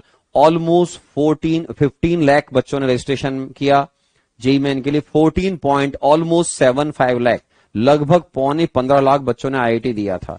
उसमें से 2.5 लाख बच्चों का लगभग जेई मेन में सिलेक्शन हुआ, बाकी लगभग 12.25 लाख बच्चों को फेल कर दिया गया। मतलब वो सेलेक्ट नहीं हुए आईआईटी के लिए, they are not eligible to take admission in NIT as well as IIT. अब 2.5 लाख बच्चों का एडमिशन होगा, मतलब उनका टेस्ट होगा, फिर इनमें से सेलेक्टेड बच्चे जाएंगे आईआईटी में और कुछ बच्चे जाएंगे एनआईटीज में। कुछ का ना तो आईआईटी में होगा इनका, ना एनआईटी में होगा, समझ रहे हैं आप, क्योंकि हमारे गवर्नमेंट के पास इतनी सीट्स नहीं है कि वो एनआईटीज आईआईटी के मिलाकर आपकी सारी सीट्स भर दें 2.5 लाख बच्चे। नो, हमारे पास आईआईटी में ऑलमोस्ट 18,000 से भी कुछ थोड़ी सी सीट्स कम है, वो कभी हर साल थोड़ी बहुत बढ़ जाती है, बिकॉज कुछ ना कुछ नए कोर्स लॉन्च होते हैं। मैं उम्मीद करता हूं आपके टाइम तक आईआईटीज में, आई होप सो, कि 18,500 या 19,000 सीट्स हो जानी चाहिए। आई होप सो, बढ़नी चाहिए, आप भी चाहेंगे, है ना। चलिए आगे बढ़ते हैं। अब 2a plus 3b converting into 4c, आपने ऐसा लिखा था मेरे बच्चों। अब मैं आपको मोल्स बिफोर रिएक्शन दे रहा हूं। आप बोलोगे ठीक है सर दे दो। तो इस बार आपने सपोज करो इसके जो भी मोल्स हैं वॉट एवर, मान लीजिए मैंने अपनी मर्जी से कुछ भी 21 मोल इसके ऐसे ही लिख दिए। क्या लिख दिए बेटा? 21 मोल। और मैंने जो इसके मोल्स हैं वो लिखे 12 मोल। क्या लिखे? 12 मोल। तो आप बोलोगे लिख दो सर आपकी मर्जी। तो अब आपको ये सोचना है कि सर 12 मोल के लिए यहां चाहिए थे आपको 1.5 टाइम्स, मतलब 18 मोल। तो आपने 21 मोल लिए, मतलब ज्यादा लिए। It's mean b is present in large amount, excess में रहेगा। अब आपको मान लो इनको चेंज करना है, और सपोज करो मैंने इसको ऐसे ही कम करके इसको यहां पर ऐसे ही 8 मोल लिख दिया। क्या लिख दिया? 8 मोल लिख दिया। आपने बोला लिख दो सर आपकी मर्जी। तो 8 मोल लिखोगे, कम करोगे तो ये 1.5 टाइम्स 8 इंटू 1.5 मतलब 12 मोल होना चाहिए। मतलब again b is limiting reagent, sorry b is in excess, ज्यादा रहेगा। तो आप अगर चाहते हैं कि हमारे पास बी कम हो, मान लो बी कम हो सर, तो अब आप बी को लिमिटिंग रिएजेंट अगर बनाना चाहें तो उसके लिए क्या करना पड़ेगा बेटा? इसके लिए आपको इसके मोल से 1.5 टाइम्स से इसके मोल्स कम लेने पड़ेंगे। मान लीजिए आपने इसके 10 मोल लिए। क्या लिए? 10 mole. Suppose 2 mole will react with 3 moles, so 1 mole will react with 3/2, 8 will react with 8 into 3/2। तो क्या लिखोगे बेटा? 12 मोल। तो आपके पास तो इसके 10 मोल ही हैं। इसका मतलब इस बार ये कहलाएगा मेरे बच्चों लिमिटिंग रिएजेंट। डेटा हम खुद बना सकते हैं आराम आराम से। ये कहलाएगा एक्सेस रिएक्टेंट। अब तुम सब बच्चों को ये बताना है कि आफ्टर रिएक्शन किसके कितने कितने मोल बचेंगे, मोल आफ्टर रिएक्शन। चलो बच्चों फटाफट कैलकुलेट करो मेरे प्यारे बच्चों, चलो रे चलो सॉल्व करो कि इस बार हमारे पास किसके कितने कितने मोल्स बचेंगे रे बिट्टू, सोचो आराम से सोचिए। लगता है स्क्रीन अटक गया है, बच्चों का रेस्पॉन्स नहीं आ रहा है, कुछ अटक रहा है। 1 मिनट, है ना, बात करते हैं। देखो भैया हो तो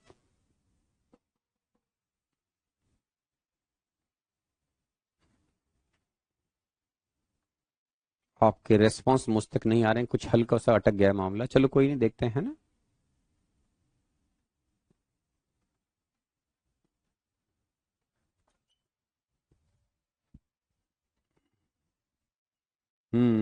अब देखो मेरे बच्चों, आपने सॉल्व किया होगा तो 1 mole will react with 3/2 moles, so 8 mole will react with 8 into 3/2। तो आप बोलोगे सर ये 12 मोल्स आ रहा है। तो आपके पास इसका मतलब बी लिमिटिंग रिएजेंट है। अब आप रिवर्स कैलकुलेशन कर सकते हो क्या कि सर अगर ये लिमिटिंग रिएजेंट है तो आप आराम से कैलकुलेट करो 3 moles of B reacted with, बिल्कुल बच्चों की तरह करना है एग्जाम में अगर कंफ्यूजन हो तो, with 2 moles of A. So 1 mole of B reacted with 2/3 mole of A. आप बोलोगे ये भी ठीक है. So 10 moles will react with 10 moles या 10 moles reacted with, क्या लिखोगे मेरे बच्चों, 10 into 2/3, तो 20/3 moles. 20/3 कितना हो गया बेटा, 6.66 समथिंग. तो इसका मतलब मेरे पास रिएक्शन के एंड में इसके 0 मोल बचेंगे, और इसके जो 8 मोल थे उन 8 मोल में से आराम से बिल्कुल बच्चों की तरह स्टोइकियोमेट्री लिखो मेरे प्यारे बच्चों. 3 मोल से 2 मोल, 1 से 2/3, सो 10 से 2/3 इंटू 10, 2/3 इंटू 10, तो ये आ गया आपका 10 इंटू 2/3 मतलब 20/3. तो 8, अब आप आराम से लिखो 8 माइनस 20/3. 20/3 कितना होता है, 6.66 मोल्स. तो यहां पे बच जाएंगे आपके, आराम से आप एलसीएम भी लिखते हैं, 24 माइनस दिस, तो ये आपके पास बच गया 4/3, 1.33 समथिंग मोल्स बचेंगे मेरे बच्चों. आप बोलोगे हाँ सर ठीक है.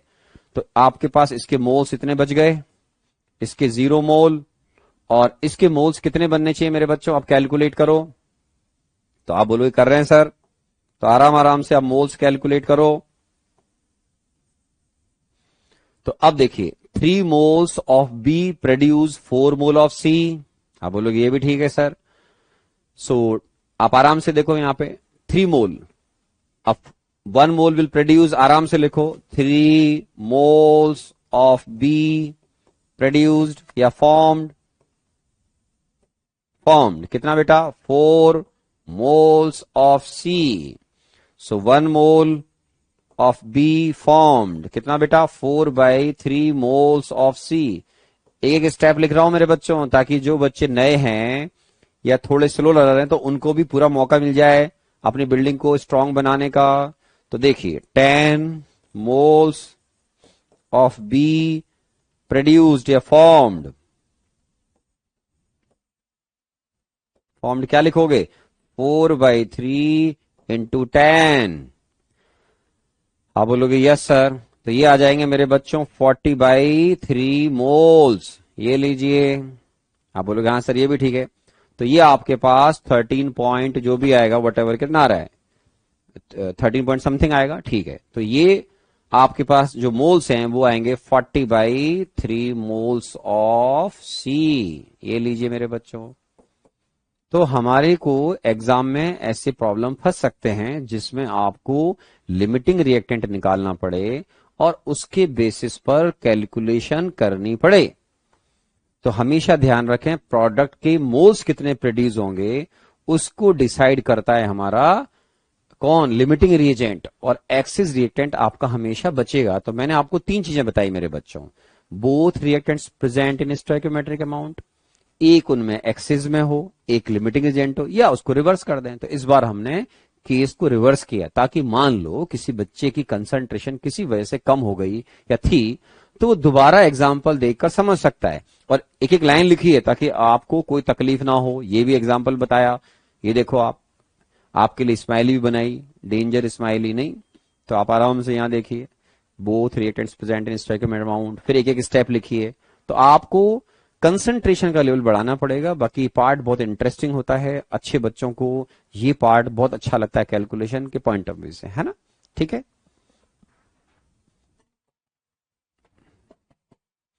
तो अब हम आगे बढ़े मेरे प्यारे बच्चों, आगे बढ़ते हैं मेरे बच्चों. तो अब आप क्या करेंगे, अब आप पहले लिमिटिंग रिएक्टेंट के बारे में लिख लें, आराम से लिख लो, फिर मैं भी और बताऊंगा. अब किसी रिएक्शन में हम लिमिटिंग रिएक्टेंट को आइडेंटिफाई कैसे करते हैं ये तो मैंने आपको बताया. लेकिन मान लो सर रिएक्टेंट 2 से ज्यादा भी तो हो सकते हैं. तो उस केस में अगर आपको एग्जाम में टाइम बचाना हो, क्या बचाना हो, टाइम बचाना हो, तो उसके लिए मैं एक सिंपल तरीका बताता हूं. उसमें दिमाग तो लगाना पड़ेगा लेकिन आगे के लिए आपके लिए बहुत अच्छा हो जाएगा, है ना. तो पहले लिख लो लिमिटिंग रिएक्टेंट या रिएजेंट क्या होता है बेटा, उसकी दोनों तीनों लाइनें लिख के बैठ जाओ। और जो बच्चे पीडीएफ वगैरह के फाइल लेते हैं बाद में लेक्चर के एंड में, उसके बाद नोट्स बनाते हैं, उनकी चॉइस हो सकती है। पर मेरे कुछ बच्चों ने बोला था अभी सर थोड़ा सा समय दीजिए नोट्स बनाने के लिए, तो टेक योर टाइम और नोट्स बनाइए आराम से, है ना। बस पढ़ाई करनी है, ये बहुत इंपॉर्टेंट है ना। टाइम पास नहीं करना है। टाइम पास करने वाले कहीं और घूमने जा सकते हैं, कोई दिक्कत नहीं है, क्योंकि आपको आइडिया नहीं है कि जो चीज ऑफलाइन में लगभग 1.5 लाख रुपए में मिलती है कोर्स की, वो आप कैरियर विल जो कंपनी है, उनके ऑनरेबल जो पर्सन्स हैं, डायरेक्टर्स हैं, जो ओनर्स हैं, उन्होंने और निशांत भैया ने आपके ने मिलकर जो कोर्स डिजाइन करा है, केवल और केवल 2,500 रुपए से भी कम, 2,400 कितना, 2,470 रुपीज। वो भी क्या, निशांत भाई की रैंक है, उसके पीछे एक जीरो लगा दिया बस। तो यू आर सो लकी, आपको आइडिया नहीं है कि आपको क्या मिल रहा है। तो आपको कई बार कोई चीज सस्ती मिलती है तो आदमी सोचता है आ रहा है कोई खास बात नहीं है ना, बेटा ऐसा नहीं होता है। आपको हमेशा इसीलिए इस बात को जानना बहुत जरूरी होता है कि कौन हमारे कोच हैं, कौन हमारे गुरु हैं, कौन हमें गाइड कर रहे हैं, क्या उनका एक्सपीरियंस है। केवल वो टाइम पास तो नहीं करते, एंटरटेनमेंट तो करने नहीं आते क्लासेस में। कई जगह मैंने सुना है, मैंने देखा भी है, कुछ लोग बोलते भी हैं, टीचर्स भी। ऐसा नहीं होना चाहिए। ऑनलाइन प्लेटफॉर्म का मिसयूज नहीं होना चाहिए।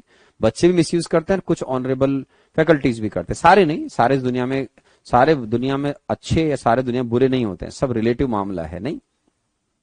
तो ऑनलाइन प्लेटफॉर्म का फायदा उठाते हुए अच्छे से पढ़ाई करें, है ना। आपको घर बैठे एजुकेशन अच्छा मिल रहा है तो उसका एडवांटेज लें, है ना।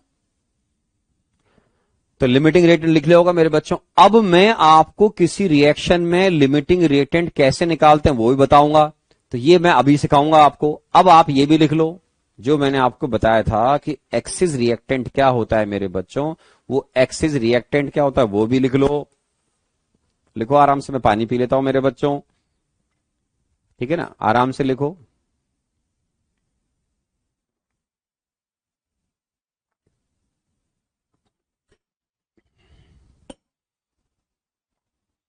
तो एक्सिस रिएजेंट जो है,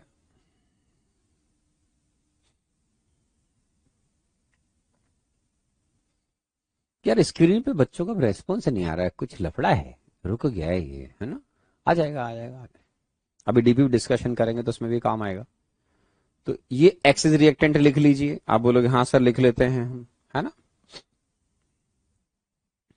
अब मैंने आपको डीपी भी दी थी, अब मैं आपको ये सिखाऊंगा कि how to determine limiting reagent, कि सर हम लिमिटिंग रिएक्टेंट को किस तरीके से आइडेंटिफाई करते हैं। अब मैं जो मेथड बताऊंगा उस मेथड का लॉजिक आप समझ लेना, बहुत सिंपल है और नहीं समझ में आता है, मान लो कोई बच्चा बिल्कुल कम पढ़ना चाहता है, तो जो बोलूंगा वैसा करते जाना, तो भी आप आराम से लिमिटिंग रिएक्टेंट निकाल लोगे।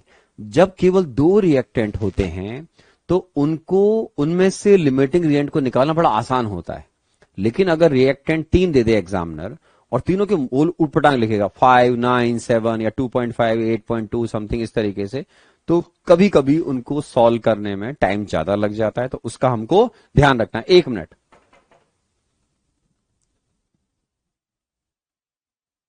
सर ये स्क्रीन पर रुका हुआ है ना, देख लें बच्चों का, देख बच्चों का रेस्पॉन्स नहीं आ रहा है, कुछ रुक गया होगा video,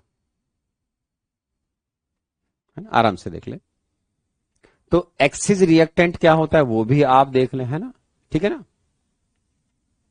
okay okay okay okay, ठीक है, चलिए ओके। अब देखो आ गया, तो ये एक्सिस रिएक्टेंट भी आपने लिख लिया, लिमिटिंग भी लिख लिया। अब हम इस पार्ट को समझेंगे, डिटर्मिनेशन ऑफ लिमिटिंग रिएजेंट, कि सर हम लिमिटिंग रिएजेंट को किस तरीके से निकालते हैं। उसके लिए कुछ स्टेप्स, कुछ प्रोसेस या कुछ प्रोसीजर है सिंपल सा।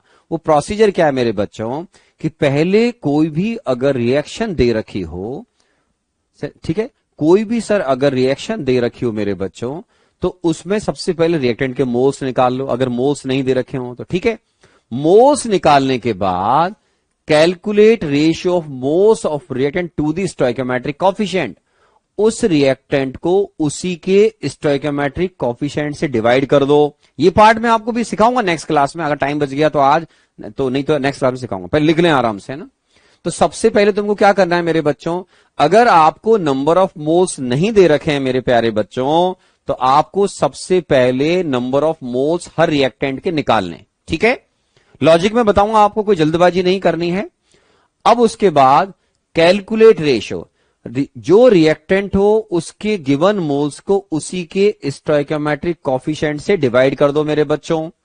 अब ये जो आपके पास वैल्यू आ रहा है, moles of reactant divide by respective stoichiometric coefficient of reactant, जिस रिएक्टेंट के लिए मेरे प्यारे बच्चों ये मिनिमम वैल्यू होता है, कौन सा, रिएक्टेंट के मोल्स डिवाइड बाय उसी रिएक्टेंट का स्टोइकोमेट्रिक कॉफिशिएंट, ये जिसके लिए सबसे कम होगा वो ही लिमिटिंग रिएजेंट होता है। Reactant that has minimum value of above expression will be considered to be limiting reagent, उसी को ही मेरे बच्चों लिमिटिंग रिएजेंट कहा जाता है या डिसाइड किया जाता है। मैं इसका एग्जांपल कोड करता हूं, है ना, आराम से पहले आप लिख लीजिए, जो मैंने लिखा है इसको लिख लीजिए। सर कभी ऐसा भी हो सकता है क्या कि दोनों रिएक्टेंट लिमिटिंग रिएजेंट हो? अरे आशुतोष कुमार, जब दोनों ही रिएक्टेंट लिमिटिंग होंगे तो उसको तो सिंपल बोलो ना कि both reactants are present in stoichiometric amount. दोनों को लिमिटिंग की जगह बोलो सर दोनों एज पर स्टोइकोमेट्री जिस रेशियो में होनी चाहिए उसमें ही हैं।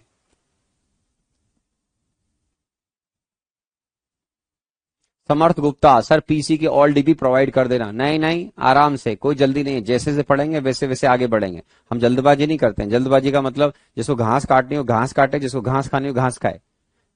आई always believe building upon solid foundation. Wait करिए पेशेंस से, डीपीपी जैसे आगे बढ़ोगे वैसे वैसे देंगे, है ना, घबराए नहीं, आराम से टेंशन फ्री रहें। ओके चलो, ये लिख लिया होगा मेरे बच्चों। अब मैं इसको आपको ब्रीफ कर देता हूं। मैं आज भी बताऊंगा और इस पर अभी नेक्स्ट क्लास में भी सिखाऊंगा, घबराने की जरूरत नहीं है। आज अभी एग्जाम्पल कोड करूंगा मेरे बच्चों, फिर अगली क्लास में भी मैं आपको इसी पार्ट को बताऊंगा। तो पहले इसको लिख के बैठ जाओ। आप बोलोगे ठीक है सर लिख लेते हैं। सबसे पहले हर रिएक्टेंट के नंबर ऑफ मोल्स निकाल लो, फिर उस रिएक्टेंट के मोल्स को उसी के स्टोइकोमेट्रिक कोएफिशिएंट से डिवाइड कर दो। ये तेजस क्या लिखे जा रहा है बेटा? नहीं, इतना सारा लिखे जा रहा है। हाँ सर, अब reactant that has minimum value of above expression will be considered to be limiting reagent. ये लिख लीजिए, समझने में कोई जल्दबाजी नहीं करनी है मेरे बच्चों। अब मैं आपको इसको समझा देता हूं, ठीक है? ठीक है, ये भी आपने लिख लिया। अब समझने का काम स्टार्ट हो जाता है। जैसे मान लो अभी जो एग्जांपल है था, nitrogen plus hydrogen converting into 2NH3। ठीक है बेटा, ये लिखिए आराम आराम से। अब मैंने जो सिखाया वो क्या था कि आपको रिएक्टेंट के कुछ इनिशियल मोल्स दे रखे होंगे मेरे बच्चों। आप बोलोगे यस सर, आराम से सीखिएगा, अगली क्लास में भी सिखाऊंगा, अभी टाइम कम है, एक एग्जांपल कोड कर रहा हूं। आपको जो भी मोल्स दे रखे हों, जैसे आपने बोला कि सपोज इसके 4 मोल्स दे रखे हैं, ठीक है सर, इसके 14 मोल है मान लीजिए, ठीक है, तो आपको रिएक्टेंट के मास दे रखा होगा तो मोलर मास से डिवाइड करके मोल्स निकाल लेना। आप बोलोगे ठीक है सर। अब moles divide by stoichiometric coefficient, आपको उस रिएक्टेंट के मोल्स को उसी के स्टोइकोमेट्रिक कोएफिशिएंट से डिवाइड करना है मेरे बच्चों। तो 4 डिवाइड बाय 1। आप बोलोगे ठीक है सर। यहां क्या करोगे मेरे बच्चों? 14 डिवाइड बाय 3। आप बोलोगे ये भी ठीक है सर। तो अब आपके पास ये दोनों में से हमको चेक करना पड़ेगा। जैसे इसको देखो आप आराम से, 2, आप बोलोगे सर ये 4 हो गया, 12, आराम से देखिए, तो आपके पास ये वैल्यू 4 से ज्यादा आ रहा है। 4 4 और 2 0, तो 2 0 तो कितना हो गया बेटा ये? तो आप बोलोगे सर ये तो 6 से भी ज्यादा आगे निकल रहा है। यस, तो 4.6 से भी ज्यादा निकल रहा है, ठीक है ना, आराम से।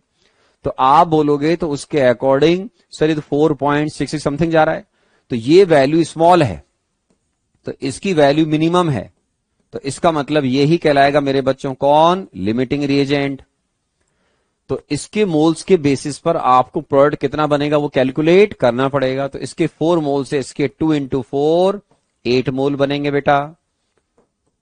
अब ऐसा क्यों करते हैं, मान लो आपके दिमाग में आए क्यों करते हैं, तो वो भी मैं आपको भी नेक्स्ट क्लास में बताऊंगा, टेंशन फ्री मामला है, ठीक है सर। तो ये पहले कॉन्सेप्ट सीखो। मोल लिखते हैं, मोल को स्टोइकोमेट्रिक कोएफिशिएंट से डिवाइड कर दो सर, जिसके लिए वैल्यू कम आएगी वो लिमिटिंग रिएजेंट। 4 आए 4 पॉइंट समथिंग, बिकॉज 4 को 3 से मल्टीप्लाई कर 12 आना चाहिए था, आपका 12 से ज्यादा है, it's mean we have more than value 4.6 something आ रहा है मेरे बच्चों। तो ये आपके पास अमोनिया लिमिटिंग रीजेंट के बेसिस पर कितना बनेगा वो मैंने आपको बताया। ठीक है, चलिए अब डीपीपी नंबर 3। हाँ, मैं डीपीपी नंबर 3 के आंसर देता हूं बेटा। तो इसको मैं अभी नेक्स्ट क्लास में टेंशन फ्री होकर जो पढ़ाया उसको रिवाइज करके आना। नेक्स्ट क्लास में इसी पर आगे अपन कंटिन्यू करेंगे और साथ में हम कुछ प्रॉब्लम भी सॉल्व करेंगे। चलो आ जाओ मेरे बच्चों, डीपीपी नंबर 3।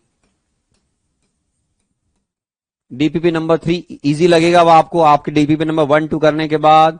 फर्स्ट का आंसर बी, सेकंड का आंसर ए, थर्ड का आंसर बी, फोर्थ का आंसर मेरे बच्चों ए, फिफ्थ का आंसर सी, सिक्स का answer b, seventh all are correct, theoretical हैं, ए बी सी डी सारे करेक्ट हैं, थ्योरी क्लास में बता रखी है तो इसलिए इनको ना पूछें। एट्थ के फर्स्ट में 40, सेकंड बेटा 4, third 2, fourth 24, fifth 4।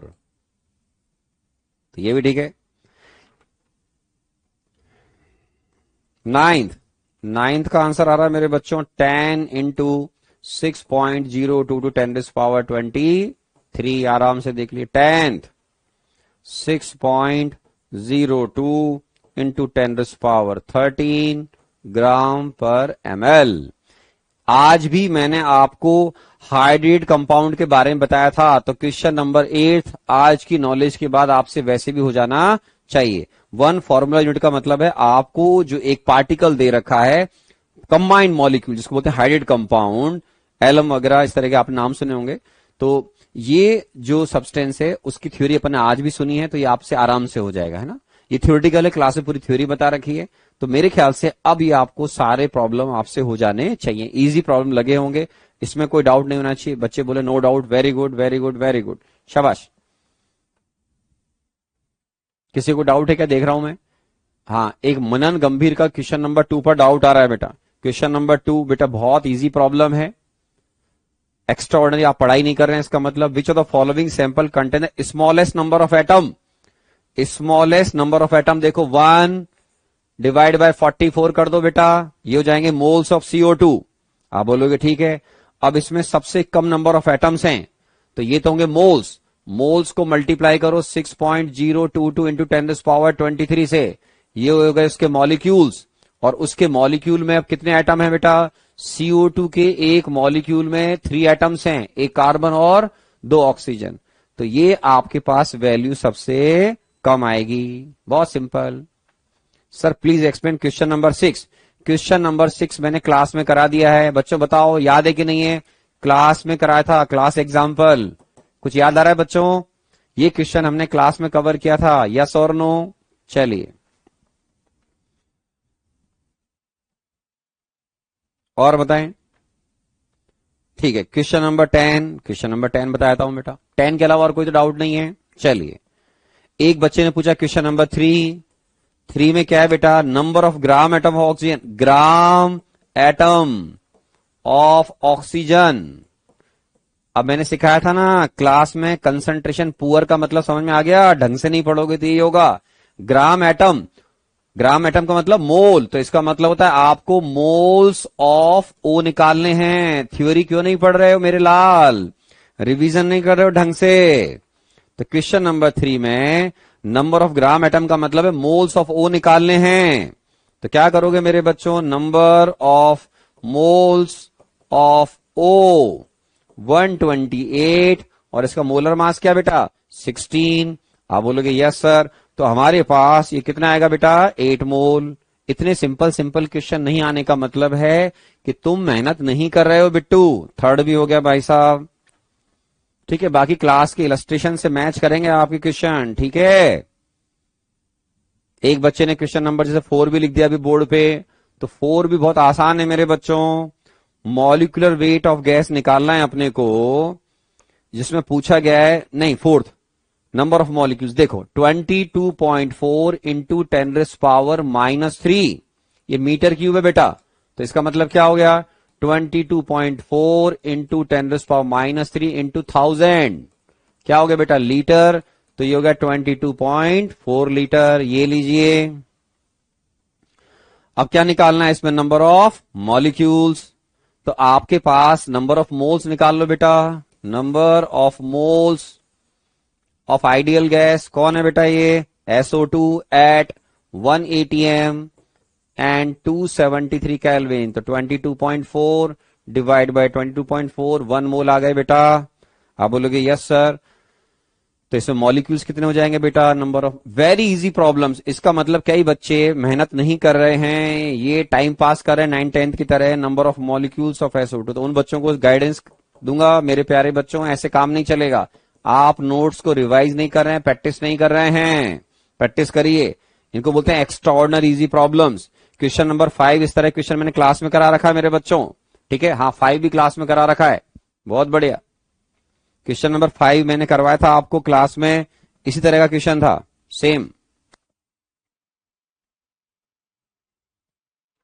Okay, question number 10 पूछा एक बच्चे ने। क्वेश्चन नंबर 10 डिफिकल्ट है थोड़ा सा, सबसे अच्छा क्वेश्चन यही है बेटा 10। Nucleus of an atom x is suppose to be sphere with radius is this. तो बेटा वॉल्यूम निकाल लो पहले। वॉल्यूम कैसे निकलता है, 4/3 पाई r³। आपने बोला यस सर। 4/3 पाई को आप 22/7 लिख लो। आर कितना है मेरे बच्चों, 5 इंटू 10⁻³ क्यूब। आप बोलोगे ये भी ठीक है सर। अब डेंसिटी निकालना है बेटा, वो यूनिट का ध्यान रखना, ये सेंटीमीटर में दे रखा है तो ये आएगा बेटा सेंटीमीटर क्यूब। ये ध्यान होना चाहिए, मैंने आपको यूनिट्स में सिखाया था कि 1 सेंटीमीटर क्यूब 1 ml के बराबर होता है। आप बोलोगे यस सर। अब तुमको एटॉमिक मास दे रखा है, आप बोलोगे यस सर। तो आपको डेंसिटी निकालनी है किसकी मेरे बच्चों, find the density of the atomic nucleus, ठीक है। तो डेंसिटी ऑफ एटॉमिक न्यूक्लियस, ठीक, कैसे निकलेगी बेटा, आप बोलोगे सर आप बताओ। तो यहां पर निकालो मास डिवाइड बाय वॉल्यूम। ये लो मेरे बच्चों, आप बस सॉल्व करना है। मास का ध्यान रखना, 1 आपको 19 AMU दे रखा बेटा, 19 AMU। 19 AMU को ग्राम में कन्वर्ट करो बेटा। तो 19 into 1.66 into 10⁻⁻24 gram divide by volume. जो ये दे रखा था मैंने आपको कितना बेटा, 4/3 पाई 22/7 r³ 5 इंटू 10⁻⁻13 होल क्यूब।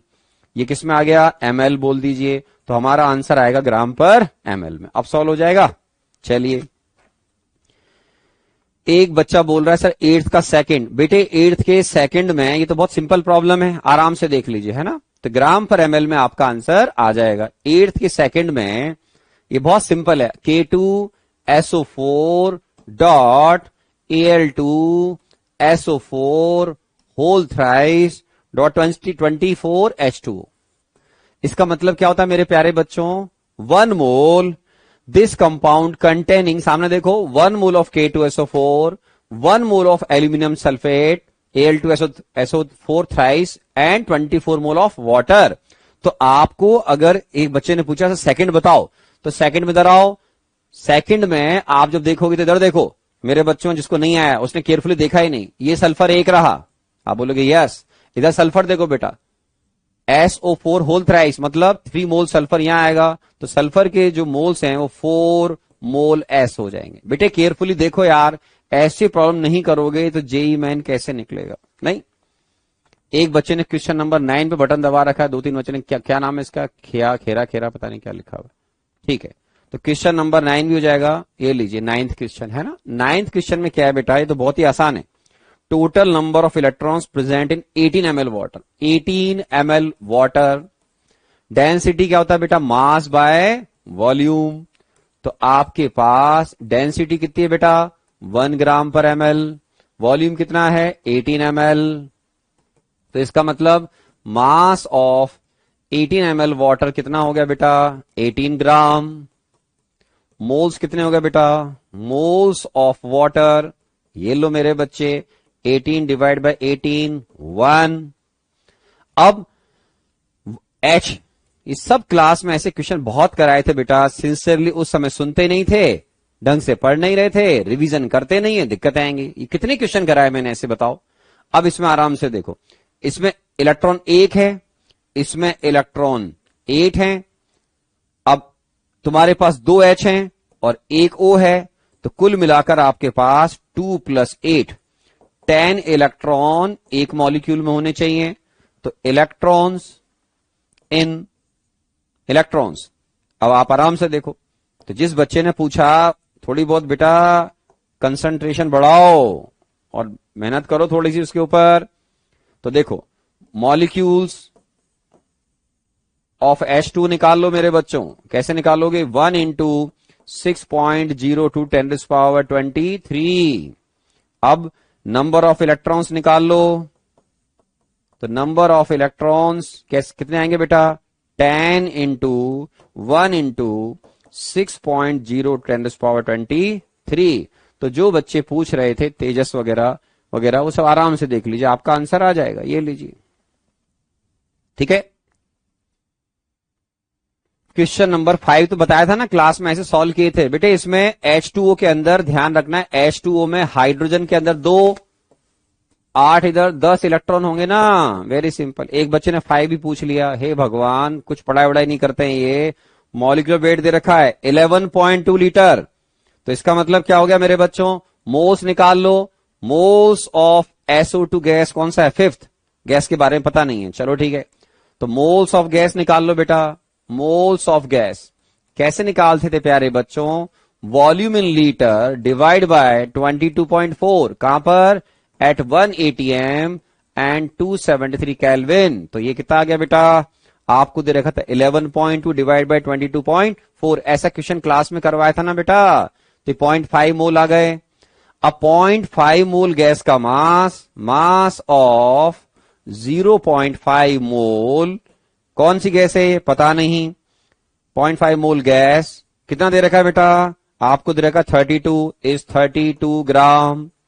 तो mass of 1 mole of gas is कितना हो जाएगा बेटा? 32 डिवाइड बाय 0.5 64 ग्राम। आराम से देख लो बच्चों।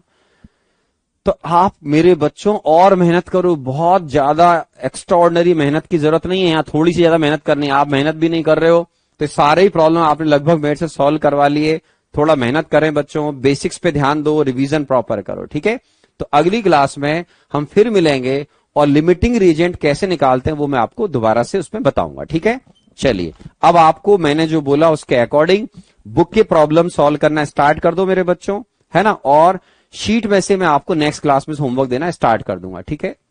Sir what do you mean gram formula mass? बेटे ग्राम फॉर्मूला मास का मतलब है 1 मोल। ये लास्ट क्लास में बताया था मैंने कि जो आपके आयनिक कंपाउंड होते हैं NaCl, KCl, अमोनियम क्लोराइड, ये है मेरे बच्चों आयनिक कंपाउंड। क्या है बेटा? Ionic compound. तो इनके लिए जो आप मोलर मास बोलते हो मेरे बच्चे, एक बच्चे ने पूछा है मोलर मास, ठीक है। ऐसे इनका एक होता है ग्राम फॉर्मूला मास, क्योंकि इनमें क्या है, कंपाउंड में, ये आयनिक कंपाउंड में एक्चुअल में ये आयंस की फॉर्म में होते हैं सारे। ये मॉलिक्यूल नहीं होता बेटा। तो इसके लिए वर्ड यूज करते हैं ग्राम फॉर्मूला मास, या फिर आप मोलर मास बोल दें। तो जैसे एक होता है ना बेटा एटम के लिए ग्राम एटॉमिक मास, बताया था क्लास में, याद करो बेटा। ग्राम एटॉमिक मास किसके लिए होता है? एटम्स के लिए। मॉलिक्यूल्स के लिए ग्राम मॉलिक्यूलर मास, ठीक है। ऐसे ही मेरे प्यारे बच्चों आयनिक कंपाउंड के लिए होता है मोलर मास वर्ड यूज करो, या फिर ग्राम फॉर्मूला मास, मतलब इजी लैंग्वेज में उसके 1 मोल का मास, ठीक है। तो आपके डाउट का भी मैंने आंसर दे दिया। Thank you very much. अगली क्लास में फिर मिलते हैं मेरे बच्चों।